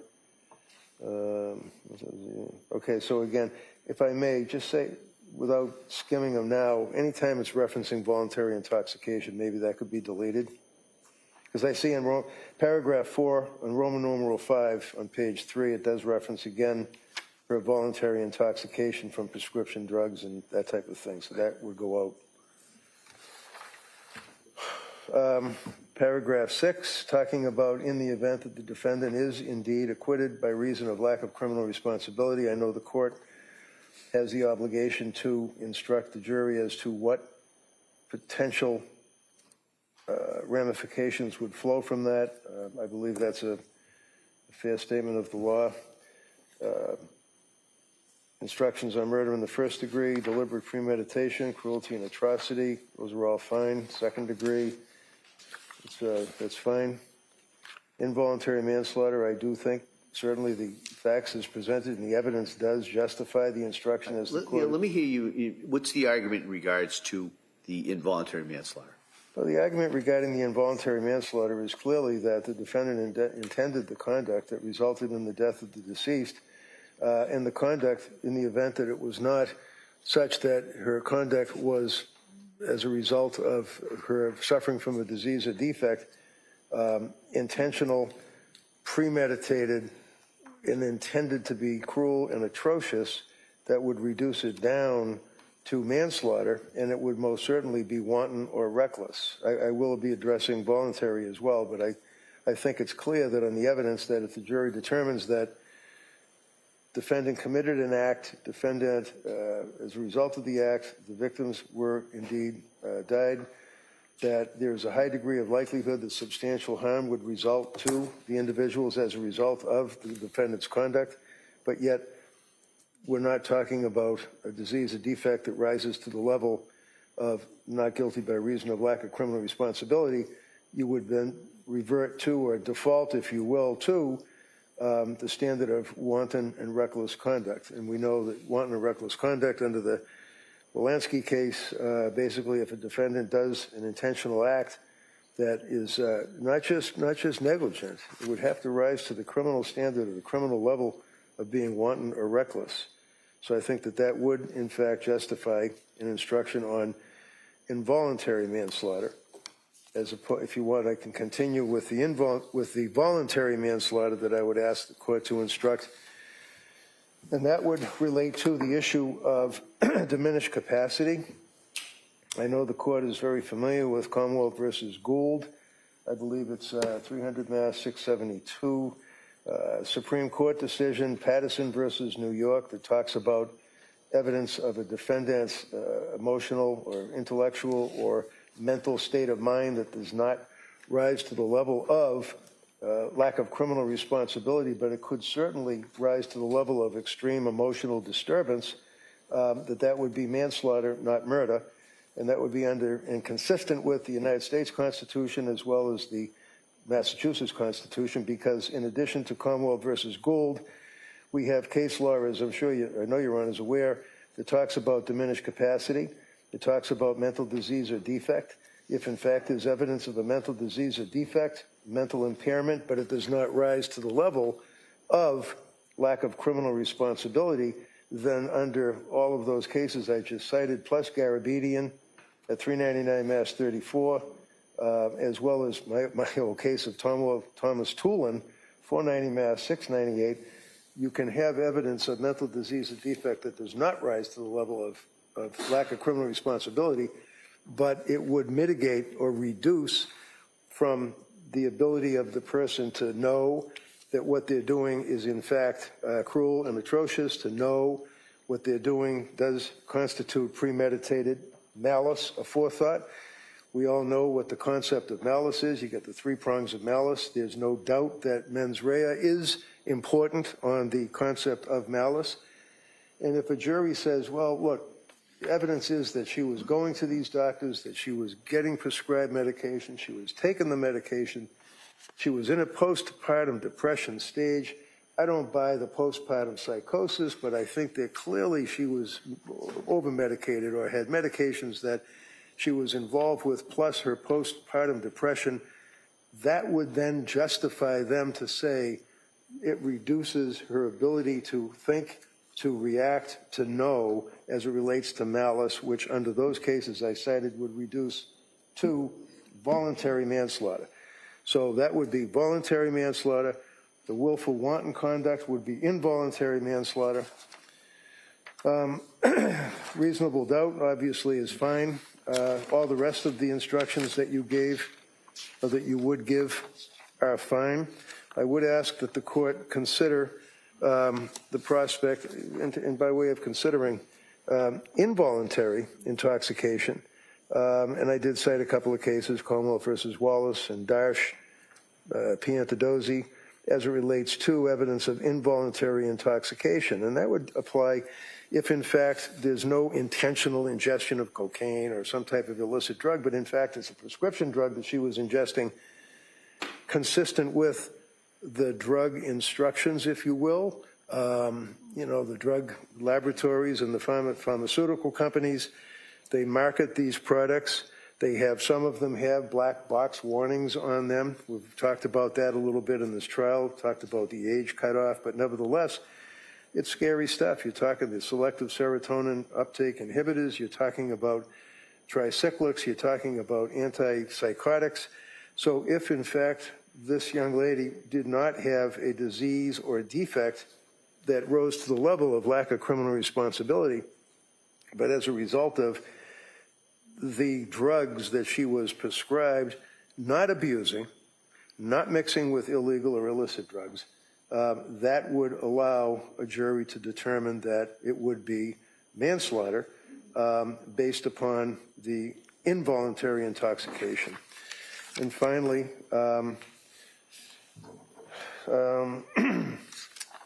I would ask that the court entertain giving a Bowden charge in this case. We know that the case law under Commonwealth versus Bowden allows the court, upon evidence presented to a jury, of inadequate police investigation. Because if you recall, way back in the day on this case, I did move for a bifurcation, and my argument to the court was that defendants in lack of criminal responsibility cases are really hogtied, if you will, because to have the lack of criminal responsibility, you have to admit involvement in the crime, but yet when you're trying the case with lack of criminal responsibility, the government still has the burden to prove to a jury beyond a reasonable doubt that the defendant is guilty of, based on the evidence, that particular crime. And if there's evidence of a police investigation that is deficient, a jury does have a right to consider that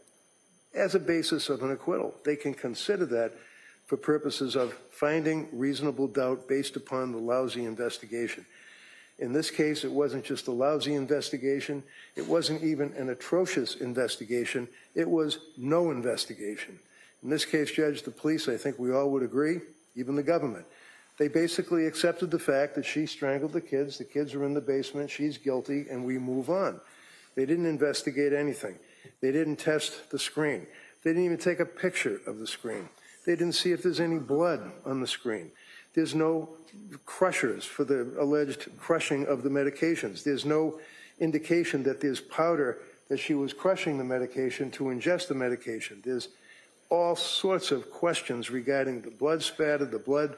The police never investigated. They come into the court, they talk about their investigation through the crime scene laboratory and state police, and every question that I would ask about the door, about the blood drop on the door, about the siding, they come to 6 months later or whatever, they take the siding, it's degraded, they can't even test it.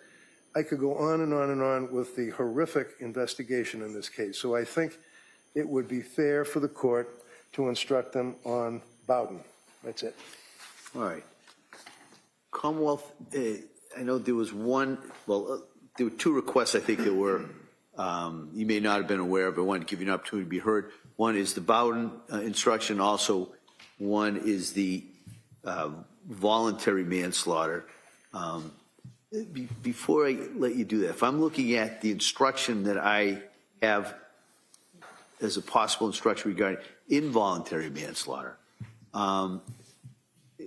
Rankin, doesn't, if we took the word involuntary out of there, doesn't that instruction there apply to the argument that you're making, considering the last paragraph? I'm sorry, which paragraph? Yeah, up on page 8. Okay. We're talking about the manslaughter instruction. Yes, I do.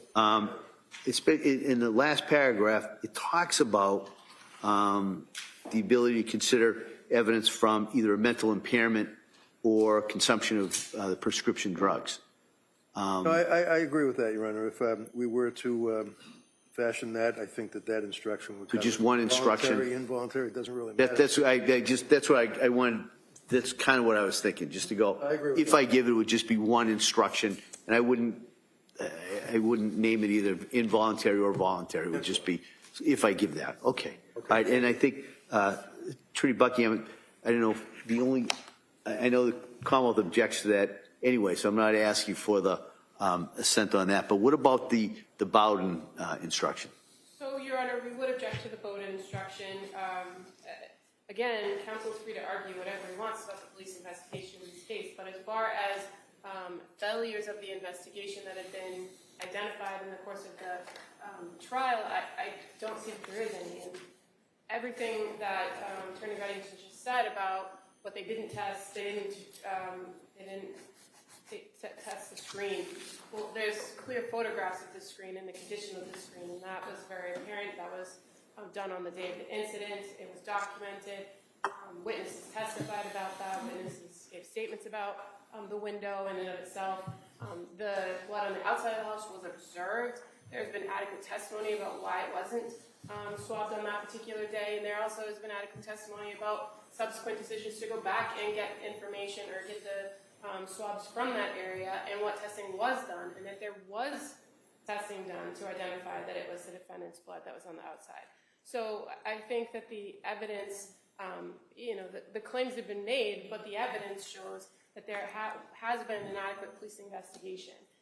The only point of contention appears to be the drawer and the pill bottles, and there's been some claims made about things that were not done about those things. But again, I think there's been adequate testimony about why those things weren't flagged on that day of the incident.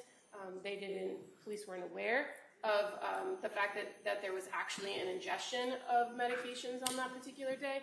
And when they did notify, or when they were aware, we had prescription bottles that were provided by Patrick Clancy, but those bottles in that drawer conveniently never got produced for testing or further analysis. So I think, again, he's free to argue it. I don't think it rises to the level of an instruction. And just to kind of as a side note on a comment about involuntary instruction, I don't think there is a one. So I would ask that the court not consider that, because I don't think there is an actual instruction about it. Again, counsel's free to argue that in the form of intent, in the form of whether the Commonwealth has met its burden regarding criminal responsibility. But as far as I can find, there's no particular instruction on that. And if Your Honor were to provide an instruction, then according to the case law, if it's raised to that level, then we would have the burden of proving voluntary consumption, which would put all of that back into play that we've now just agreed. All right. Well, I am going to give a manslaughter instruction in line with basically what's on page 8. I am not going to give a Bowden instruction.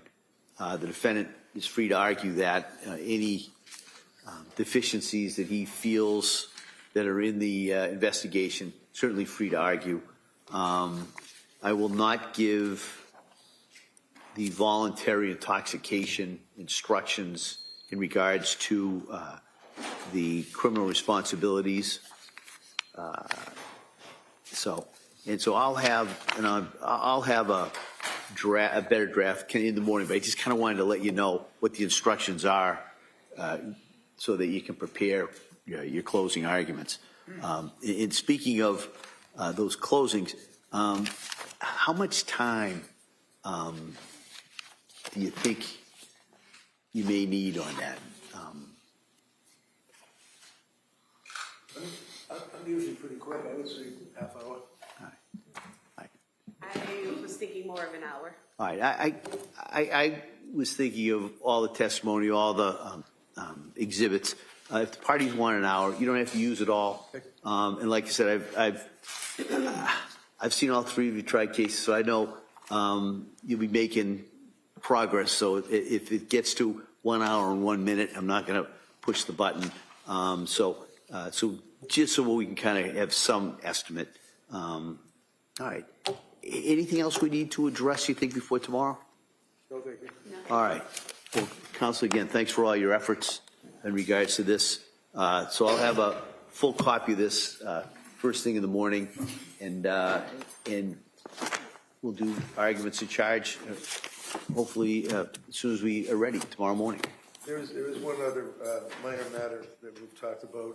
There is that police report, the security sergeant from the hospital, Brigham and Women's, that we're going to redact and just reduce to like a paragraph. She's the one that I summons, but she's on maternity leave. And we could introduce that, just that one paragraph. And we're missing one exhibit, which is the Infants Hospital in Rhode Island, but we're going to look and see if the government has it. We don't have it. I thought that, but we'll double check. I thought that defense had decided not to put in anything from that report because he was going to provide a proposed stipulation for that portions of that report, and then he didn't. So I didn't think that, and then we both rested, and then I rested again. So I didn't think that was coming in, but I'm happy to look over what defense is wants to stipulate to. All right. So why don't we do that? If there's a need to technically reopen the case so that the parties could put in what they thought they put in, if it's by agreement, if it's just in regards to some of those records, I think we could do that. So, anything else? No. Oh, about redactions, that was the other thing. Was it just that one report, a couple reports we're going to have to deal with? I believe that everything that required redaction has been Okay. redacted. All right. I think so. Yeah, I'm not aware of anything we have to. All right, I'm just asking. All right. All right, so thank you very much. We'll see everybody tomorrow morning. All right, thank you. Court, all rise.